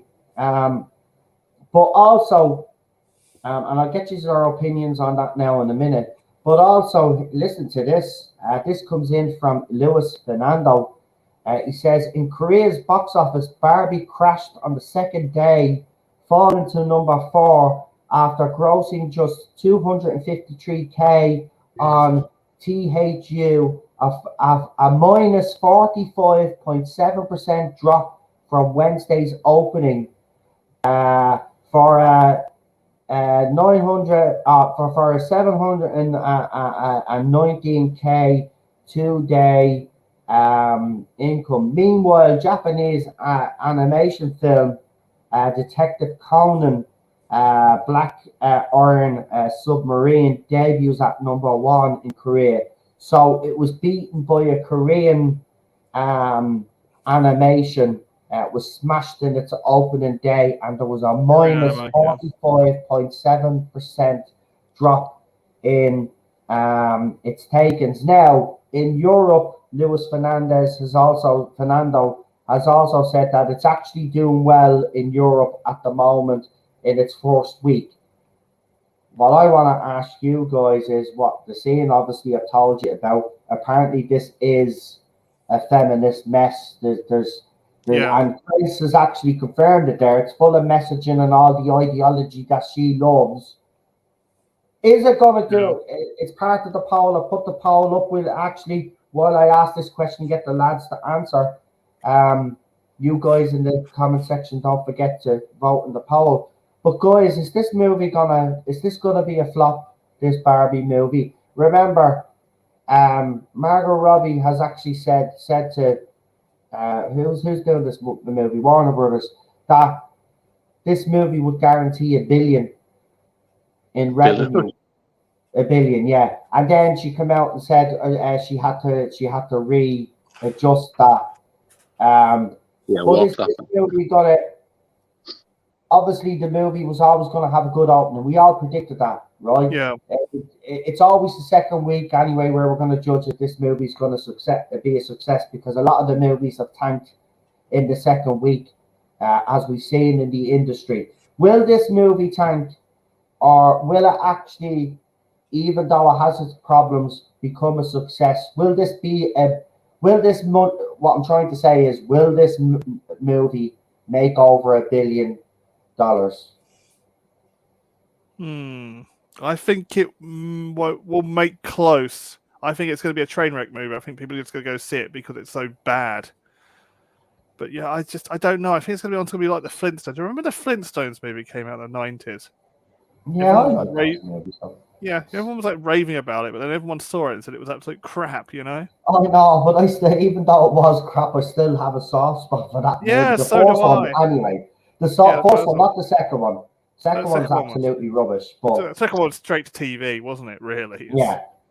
Straight I think would have been quite a memorable brand. Like, it's Barbie, you know, not everyone knows Barbie. Yeah. It's a famous kind of brand, so I think that helps give it a sort of like head start, because it is a memorable brand. People think, oh, it's a Barbie movie, you know, or like, you know, young girls. Like, I know my niece is currently quite into Barbies at the minute, so it's something that she'd be interested, I guess. So it's kind of that. It's because it's got a brand. It's like you see all these sort of shows nowadays. They're doing terrible, but because it's got a certain name slapped on it, like it sort of tags it along, whether it be Doctor Who or it won't even be it's to do with Barbie or to do with what it's supposed to be, but because it has the name slapped on the front, it's sort of like people will be naturally interested. Well, for a short time anyway. Yeah, that's it. And then suddenly everyone will realize how bad it is, and then we'll just stop going. It's kind of we'll see where it goes. We'll see where it goes. But remember, this is the first Barbie film. That's the problem. Exactly. So we'll see how it goes in the second week. The second week will be very telling, but I don't think it's going to be. I don't know. That scene in particular, a lot of people have highlighted that, and they say that's the defining scene of the movie. And some people, actually, I've even heard and seen some people on Twitter say that they walked out of the movie. I've also seen some actual Barbie fans, proper Barbie loyalists, come out and criticize this movie as well, saying that they're dumb.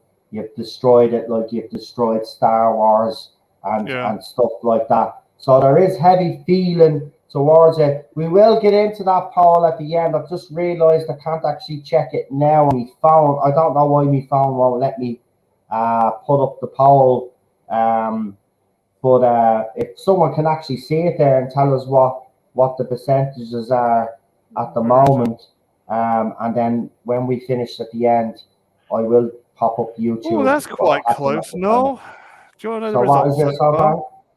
55, it will flop. 45, it will be a success worldwide. That's quite close. It's like Brexit, really. Right. Well, if you haven't voted, the vote Yeah. it will be closing at the end of the stream, and I will get up YouTube then, and I'll do it properly and end the vote. But if you haven't voted, please do. Just two simple questions: Will the movie be a worldwide hit, or will it be a flop? Let me know. And as I said, there's two options there. But the big, obviously, we'll keep an eye on the Barbie stuff, and we'll let you know what happens next week, because we'll be into the second week. But let's get into the biggest news of the night, and the news, obviously, that will probably take up. Well, this is the last topic because we have covered everything, but I wanted to leave this to last because this is actually quite shocking. We all knew that Disney was having its problems right now, but it seems to be a lot worse than could be imagined. And why do I say that? Well, you're not going to believe this, because there could be a sensational deal that could happen in the future, and it involves Apple. And this story was broken by Apple News. So breaking: Disney CEO Bob Iger is considering selling streaming services and other assets to Apple. May even try sell the entire Disney in the coming 3 years. So big stuff. We never thought we'd get to this. Listen, I did speak about, and I always said that I thought Disney was too big to be taken down. Now, I did me member stream. I'll keep it brief because I want to get the lads' opinions on this, because this is a big topic, and it will send shockwaves through the industry if it does happen, right? But I said this: no matter what you think of Disney, right now, and I need you to just hear me out on this, right? No matter what you think of Disney right now, we've all grown up with Disney. Yeah. Right? It's been a very big part of my childhood, I can tell you that. With the family movies they've done, with the animations, all of that, right? Disney has been a part, especially in US culture. You know, Disneyland, all of that. It's a cultural icon, right? Now, I know they've made mistakes, and as I said on my member stream, Bob Iger just needs, he doesn't need to be doing this at all, right? Yeah, he needs to go. What Bob Iger needs to do is he just needs to go back to basics, man. Yeah. Right?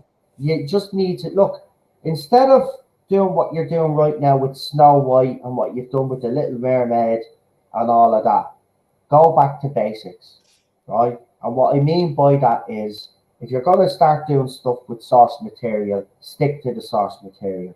Yeah. Don't start messing around with the characters and changing them because you want to pander to a small minority of the whole planet, right? Okay, this is the problem. Now, you're going to have to earn the trust and regain that trust off the consumer. So it will take you time. But you can turn it. But Disney can actually turn this around. See, this is the thing. I know people. It probably is too late. You probably need to sell. But if they had just went back to basics, right, and stopped all of this nonsense, they wouldn't be in the position that they're in. But I feel rather. I know some people be celebrating if Apple does take it, but I feel rather uncomfortable about Apple taking a brand like Disney. For Disney to go back to go back to the way it was. It needs to uphold some of the principles that Walt Disney had. Yeah. Now do know some of them were a bit ropey. Okay, I'm not talking about them. I'm talking about the main principles when it came to Disney, right? Entertaining your audience, bringing these fairy tale stories to life, introducing us to new stories from different cultures and different background. All of that, you could do all of that. But what you want to do is you want to get already established characters that had their animated version, and then you want to either gender swap or race swap for the sake of it. Whereas you could actually do stories out there. As I said, we're a diverse planet. I'm pretty sure if you want to tell a story about an African princess, they have the stories over there, and you could buy the rights to that story and then introduce it to the worldwide audience and bring that culture to us, and that's how you do it. You do it properly. You don't do it this way. But Bob Iger, to me, and this is just my opinion before I get the lads, he's taking the easy route out. Selling Disney is very easy for him because then he doesn't have to take responsibility, rather than being a CEO and actually saying, okay, this is where we fucked up. I need to get rid of Kathleen Kennedy. I need to get rid of this. I need to get rid of that. I need to do this. I need to do that. And then over the next 2 or 3 years, you try regain that confidence with the fans and the customer base that you've lost, right? And it'll take time. But if you start creating stuff that's entertaining, that people can get behind, trust me, eventually you will win your audience back over. But it's going to take time. And you need to get rid of the people that the audience and the consumer have a problem with, i.e. Kathleen Kennedy and all of those other nonsense people that have ran all of these franchises into the ground. Only then can you do it. But he wants to take the easy option, in my opinion. But guys, Disney, Apple, I mean, this would be huge. It would send shockwaves through the industry. What's your PD? You're the expert here. I'll get your opinion on it first because you're obviously within the industry and you're obviously you know a lot about the industry.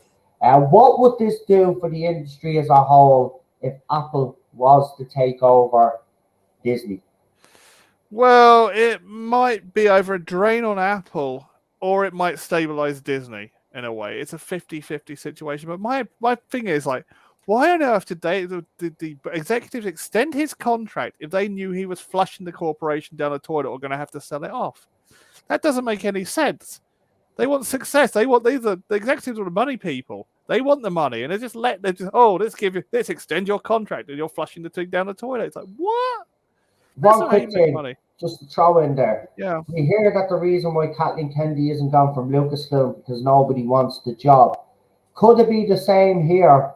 Nobody wants the job as CEO of Disney, so that's why Bob Iger is essentially back, because nobody else wants the job because they already know that.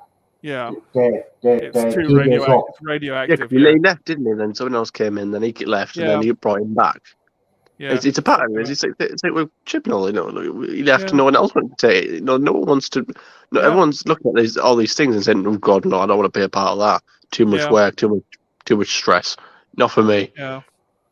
So they haven't to keep on people that aren't working, or keep on people just for the sake of having them because no one else was there to do it.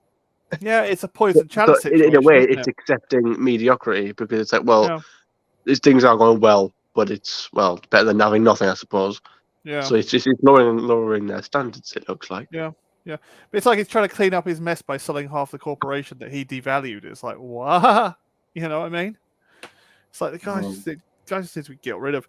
If they wanted, it's just hand it, instead of having a chairman, just hand it to the committee and get them to do it as a kind of a democratic committee. It's been done before in the past. And if someone messes up and someone else, the whole committee takes the brunt for it, and it's like, somebody did it, we don't know who, kind of thing. It's like, it's like there's so many ways out of this, but keeping Bob Iger, it's like, are you stupid? Seriously? I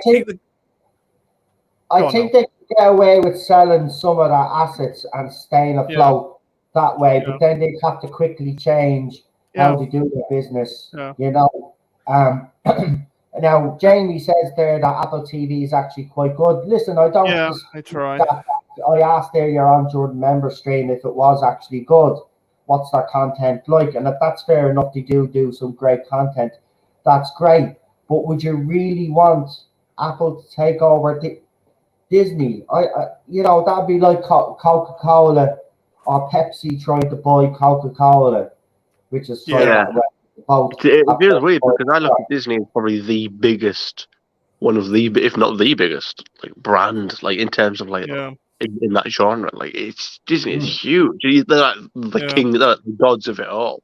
So to see them struggling, and like Apple, like I don't really know much about Apple. Just to it's almost like a David and Goliath, like the smaller beating the giant and the mighty. Like it's like. Wow, Apple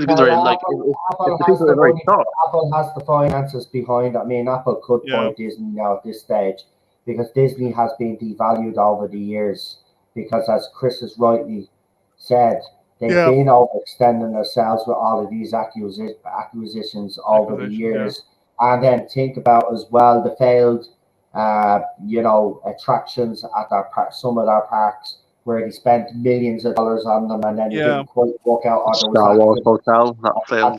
You know what I mean? So they've had a lot of that going on as well. I just don't. I would hate to see.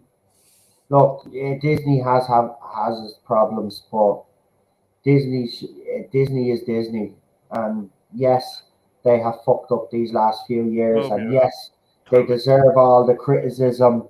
And they probably deserve this right now. But can you really say to yourselves that you want Disney absorbed by Apple? Because then what will it be called? Apple Disney, Disney Apple or something incorporate? Like it won't be the same. To me it won't. I'm just saying, look, I know a lot of people are happy about this. And in a way they do, I am, and they deserve it. But I would. I'd find that a hard adjustment. That'd be like, as I said, Pepsi trying to buy Coca-Cola, or the opposite way around, and that has happened a few times, and thankfully they both refused.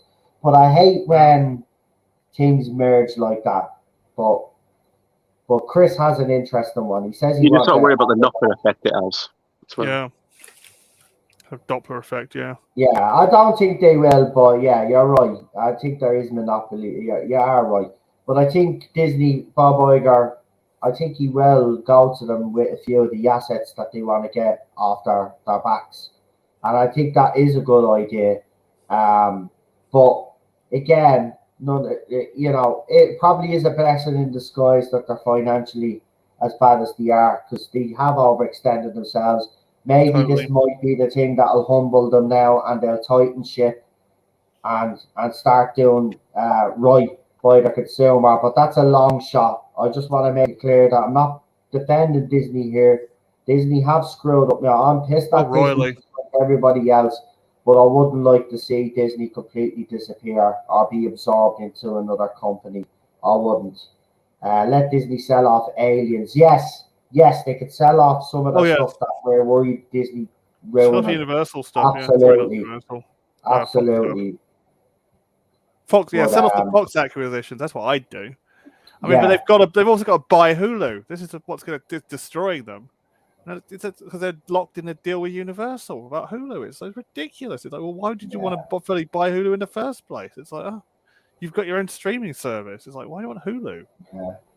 I mean, setting up their own streaming service was the wrong decision. I even remember when they announced it, a lot of people were like, "But that's ridiculous. You have bought up some streaming service. You have stakes in rival streaming services now." Yeah. And now, what's been the result? Well, even on their own platform now, they've had to take some of their own shows off as part of cost cutting measures. So that's right.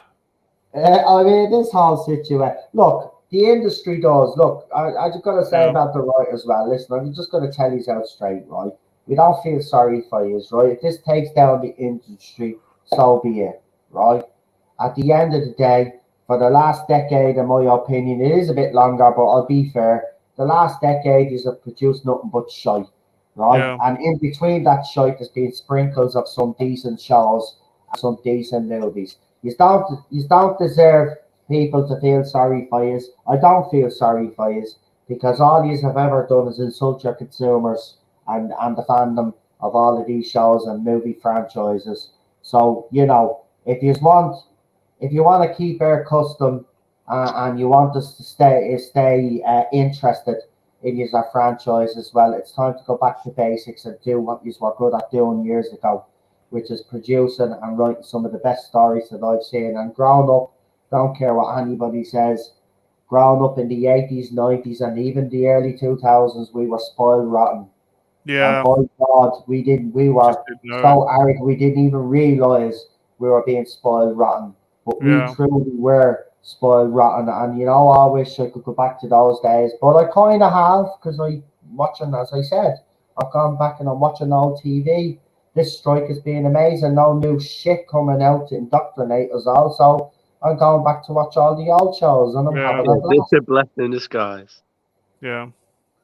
So Oh, that's it. crazy. Anyway, When you spend half your time telling half the world how disgusting evil people they are, it's Yeah. understandable that you're not going to get much sympathy when you're in a tight spot. Yeah. exactly. I have no sympathy for them. They're in this situation because, Yeah. use are shit. Always say, Sorry, it's but, like, I mean, you don't even deserve a pay rise Yeah. from years. I Yeah. mean, the writer for She-Hulk is out there blasting and moaning. I mean, you certainly don't deserve a pay rise for the shit you wrote. oh yeah, absolute You rubbish. know, these last few movies. No, you don't deserve a pay rise. You're talking out your arse. Get back to work and actually up your game. And then when you up your game, you produce something that we actually can fall in love with and get behind. Then we'll back you It's, in it's, as it's like stupid little the, square. the fundamental principle point, about the whole right is being more recognised for the work, because I watch stuff like again, I Yeah. bring up Doug New, and a lot of people who are watching stuff don't know who's a writer. No, they don't know. Or they know who the actor is, but they never know who actually writes these things that they love. Yeah. So I'm all for them getting the recognition they deserve. I absolutely stand with them for that. Yeah. Of course, everyone should. But when you start talking about, oh, we need this, we want this, we demand this.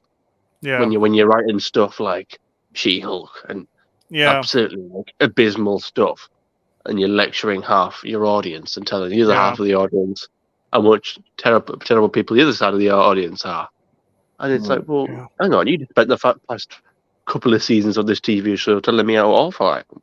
Why do I feel like you should deserve to be getting a pay rise from anyone? Yeah. I know. Sorry, it's but like pay rise is for good work. successful people. Pay Successful rises thing. are earned.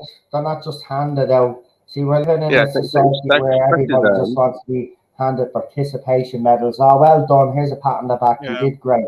No, you actually have to earn it. And this is what I'm sick about this society. A bunch of self-entitled little muppets. Yeah. Sorry, trunk. Something caught me trunk. But they're self-entitled little muppets that don't want to earn anything. They want to be handed everything, right? No, it's not. You write decent shit or get out and find a different job. P45, there you go. Get out and find a different job. You're not qualified. None of you. It especially annoys me when these writers and these people who come out and they lecture us and then they give out their big opinions about how it's like to be us when they don't know anything what it's like to be us because they're not sat there worrying about whether they're going to be able to pay the bills or whether they're going to be able to put shoes Yeah. or put the food on the table, or they're worrying about their kids' shoes as being too small because then they can't afford a new pair of shoes for the kids. Yeah. I don't think they're worried about that. Do you? Yeah. I don't say think- to them. I will say to them this: it's not cancel culture; it's consequence culture. Exactly. There's a difference. Yeah. Yeah, Exactly. I hear this all the time that the companies, the streaming services are making tons of money and their staff are paid peanuts. But Yeah. again, okay, fair enough, but they signed that contract and they agreed to those wages. But now they're screaming for a pay rise when they actually don't deserve a pay rise because they give us nothing but shit. So Yeah. again, people can try and find an angle to feel sorry for these people, But I absolutely have no sympathy. The ones that I do have sympathy for are the ones that are actually decent writers that are caught up in all of this. Yeah, the good Right. ones. But as for the rest of them out there that are moaning and complaining, doing their videos up on their social medias, complaining that we should, and then you see the shows they've worked on, they don't deserve a pay rise because they've been calling their consumers bigots, racist, sexist, homophobes, transphobic, and all this other nonsense. Right? So no, I feel no sympathy for them. And maybe that's why Discussing Film actually blocked me, because I did actually retweet one of their tweets where they were talking about that, and I said I felt no sympathy.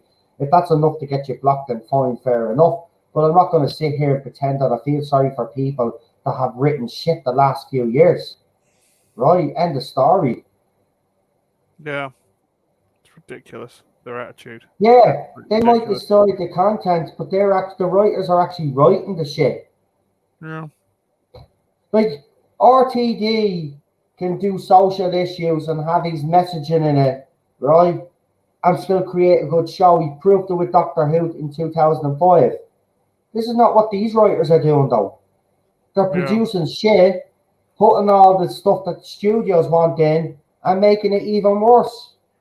Because Yeah. they're writing the shit. If they were actually better writers, I don't think most people would be complaining because they're well written, the characters are well developed and all of that, and nobody would have an issue. Yeah. But their writing is still shit. Yeah. And yes, one of the issues they have, which is the valid one, and I think it is the only valid one they have, is this whole AI situation. I do agree. I think AI is a bit, but again, AI is showing them up a house right they That's actually are. it. Yeah. And we get the AI to write it instead because it does a Right. lot better job than But writers. the at the AI moment. can write better stories than they can. Yeah. Right? I'm not saying, look, I do agree I think with them. Doom was I- written there by That's what I mean. AI is done much better than some of these writers out here. So I mean, like, they need to up their game. You know what I mean? I do agree. I think we're going into Elon Musk and others have warned us about AI and the dangers of AI, and we seem to be getting into that territory. But at the end of the day, AI is showing these writers up, and they want to kill it because of that. Yeah. I'm sorry, but if you wouldn't even be in this position. If AI came along, but you were all doing your job, the AI wouldn't be using AI. You wouldn't need to use AI. Obviously, use AI for different things as well. But if they were so confident in their ability to make good products, then they wouldn't have to worry about AI. But if you're in a position where you sat there worried about, anxious about AI, that's because you think it's a threat. Yeah. Well, once AI starts doing better than the people that are supposed to be the professionals, then you have a problem, and that's what's happening here. So again, I'm finding it very hard to understand their situation and to understand why they're on strike, because I'm being nice about it for the last decade, but it's longer than that. They gave us nothing but crap and then slacked us off for the last few years. So I'm sorry, I'm not going to feel sorry for them. If the lads on the panel or anybody wants to, that's all well and good. Go ahead, knock yourselves out. But I'm very bitter with the industry. I'm very bitter with the industry anyway. So Yeah. I'm not. At the end of the day, they've ruined a lot of my franchises that I grew up with. Indiana Jones. Well, they didn't shit over Indiana Jones because, as far as I'm concerned, there's only 3 movies. But they shit over the Terminator franchise. They shit over the Alien franchise. They shit over loads of franchises that I grew up with. And there's still more to come. Apparently, the rumor Flight of the Navigator movie, which they've been talking about for years, but apparently it's going to have a female lead now because you can't have it the way it was. Has to be a girl now as the lead.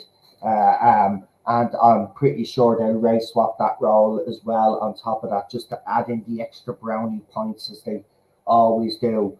Look, that's why I'm better with them. I have no sympathy for any of them, and especially the actors that have joined. They're they're the hypocrites anyway. Yeah. Right? Because they're the loudest voices. They don't have to worry about the bills like the writers. As I said, some of the writers that are actually good writers I feel sympathy for. As for the mediocre writers and the losers that are in the industry, I hope they go bankrupt. I hope they fucking go and leave the industry. Because a purge needs to happen. and the cream of the crop needs to rise to the top, right? Yeah, exactly. So that's where I am on it, right? I have no sympathy for these bastards whatsoever, and I don't give two flying fucks what anybody says. You can Yeah. support them all you want. I think they're a bunch of muppets. They've been Yeah. slagging me off They've for the last destroyed few their own years. industry. They've told us to Slagging the our rest of face. us off, right? They've told us So to our face that they didn't care what we think. They don't care. exactly. But they told us to get out. They told us to get out of fandoms. We don't belong there. It's not ours anymore. And now they want Yeah. sympathy because they're struggling. No, I'm going to stick Yeah. my two fingers up at you, as well as other signs, and tell you to do one. Sorry, you don't get sympathy from me after you've ruined my shows that I have grew up with all my life, Doctor Who and such, and made it a toxic hellhole for everyone involved. No, I'm sorry, but you don't get to get out. You don't get to get off that easy. You don't deserve my sympathy. You deserve scorn. Exactly. When they start, you know, again, the AI.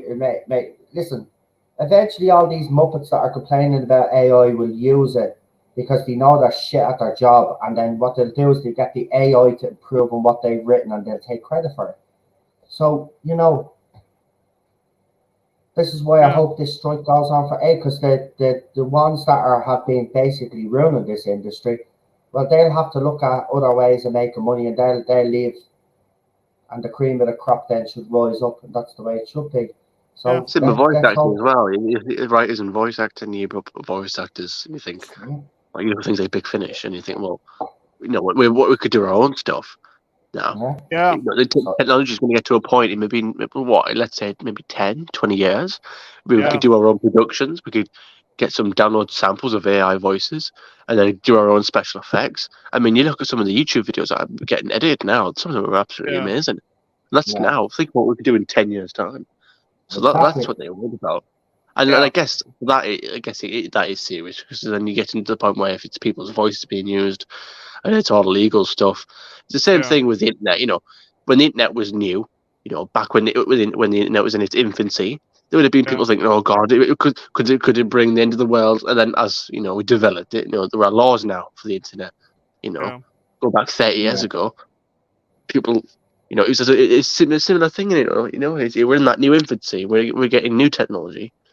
With all this new thing about AI writing and AI scripting and AI voice acting, and then there are going to be. I would assume there will be laws or protections put in place to protect actors and certain people, so you don't start putting Paul McGann in a snuff movie or something.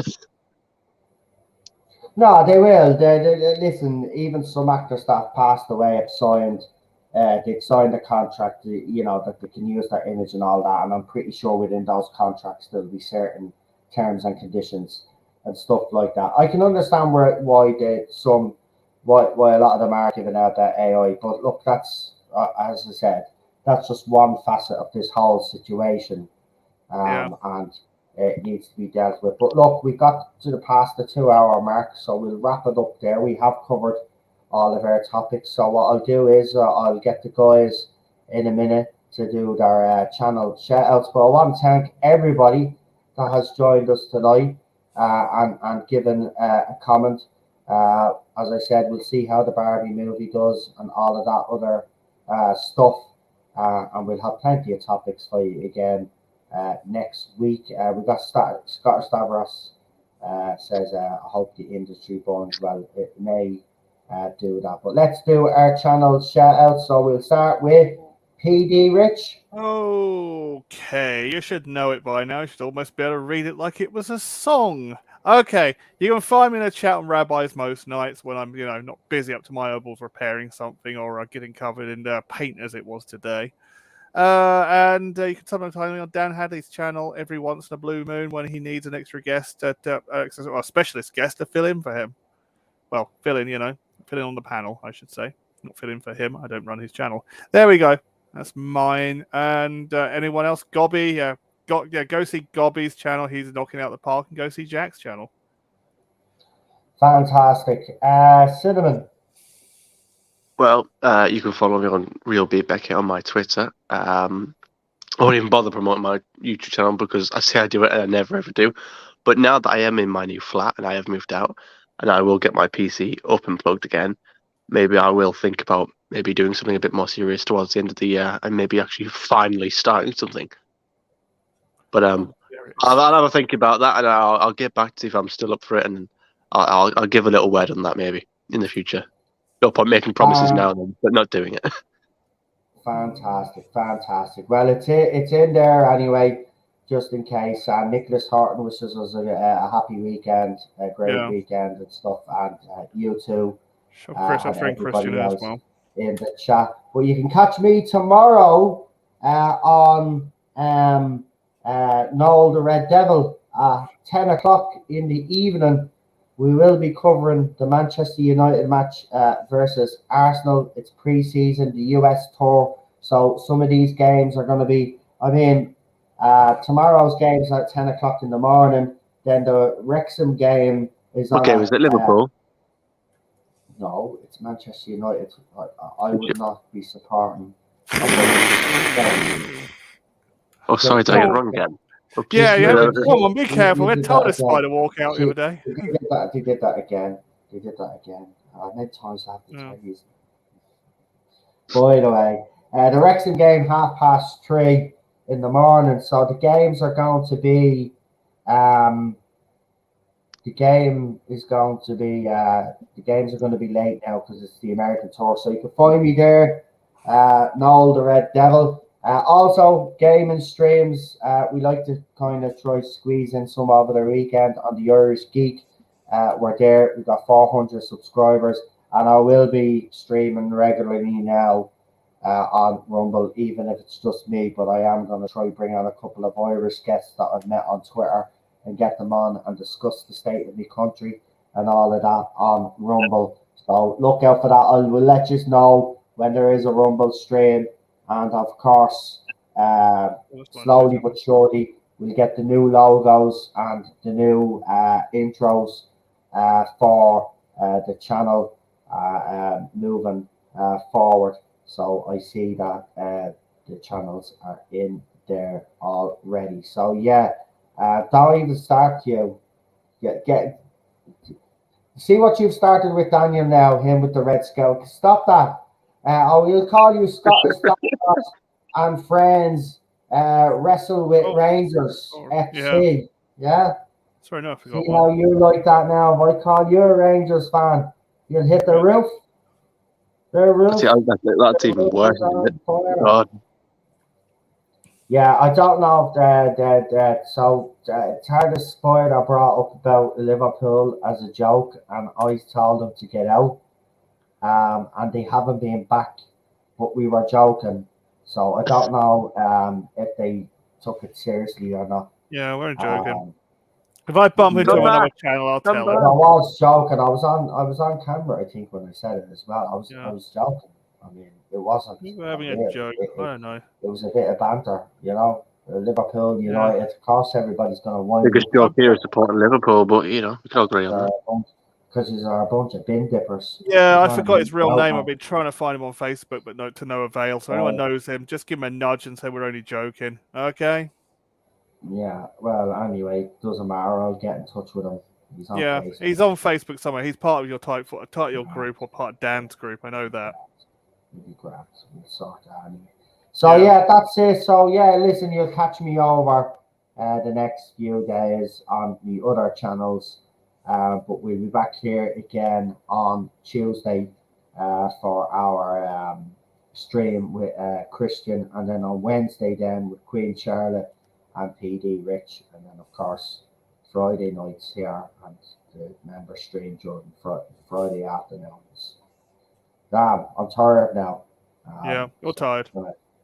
Gotta head off now. You could probably see I've got bags under my eyes. I haven't been getting to sleep well the last couple of days because we've been doing loads of work in the apartment, so I haven't had much rest. So I'm gonna head off now and chill and watch some maybe TJ Hooker and probably fall asleep as I always do. Anyway, thanks for tuning in.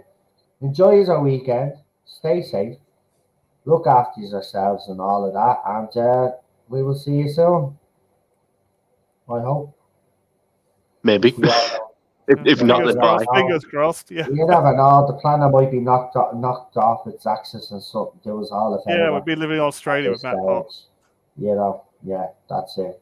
Yeah, Wake move up tomorrow. Ireland to it. Wake up tomorrow. Find myself in New Zealand somewhere. Yeah, Yeah. we drag Ireland over a bit Yeah. closer to where the good weather is. Yeah. Matt will be You know. complaining, bloody cold now, mate. He it. does. Oh. Anyway, folks. Yeah.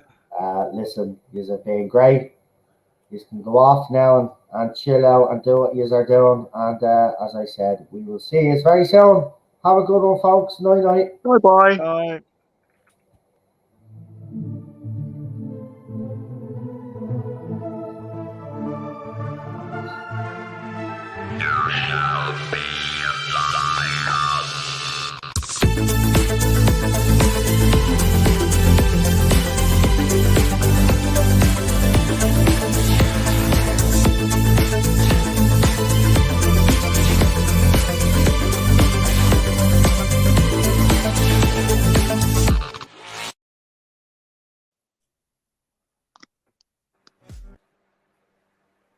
It's stuck. Give it a kick. Bang it. Kick it. Bang it like the Eighth Doctor. Give it a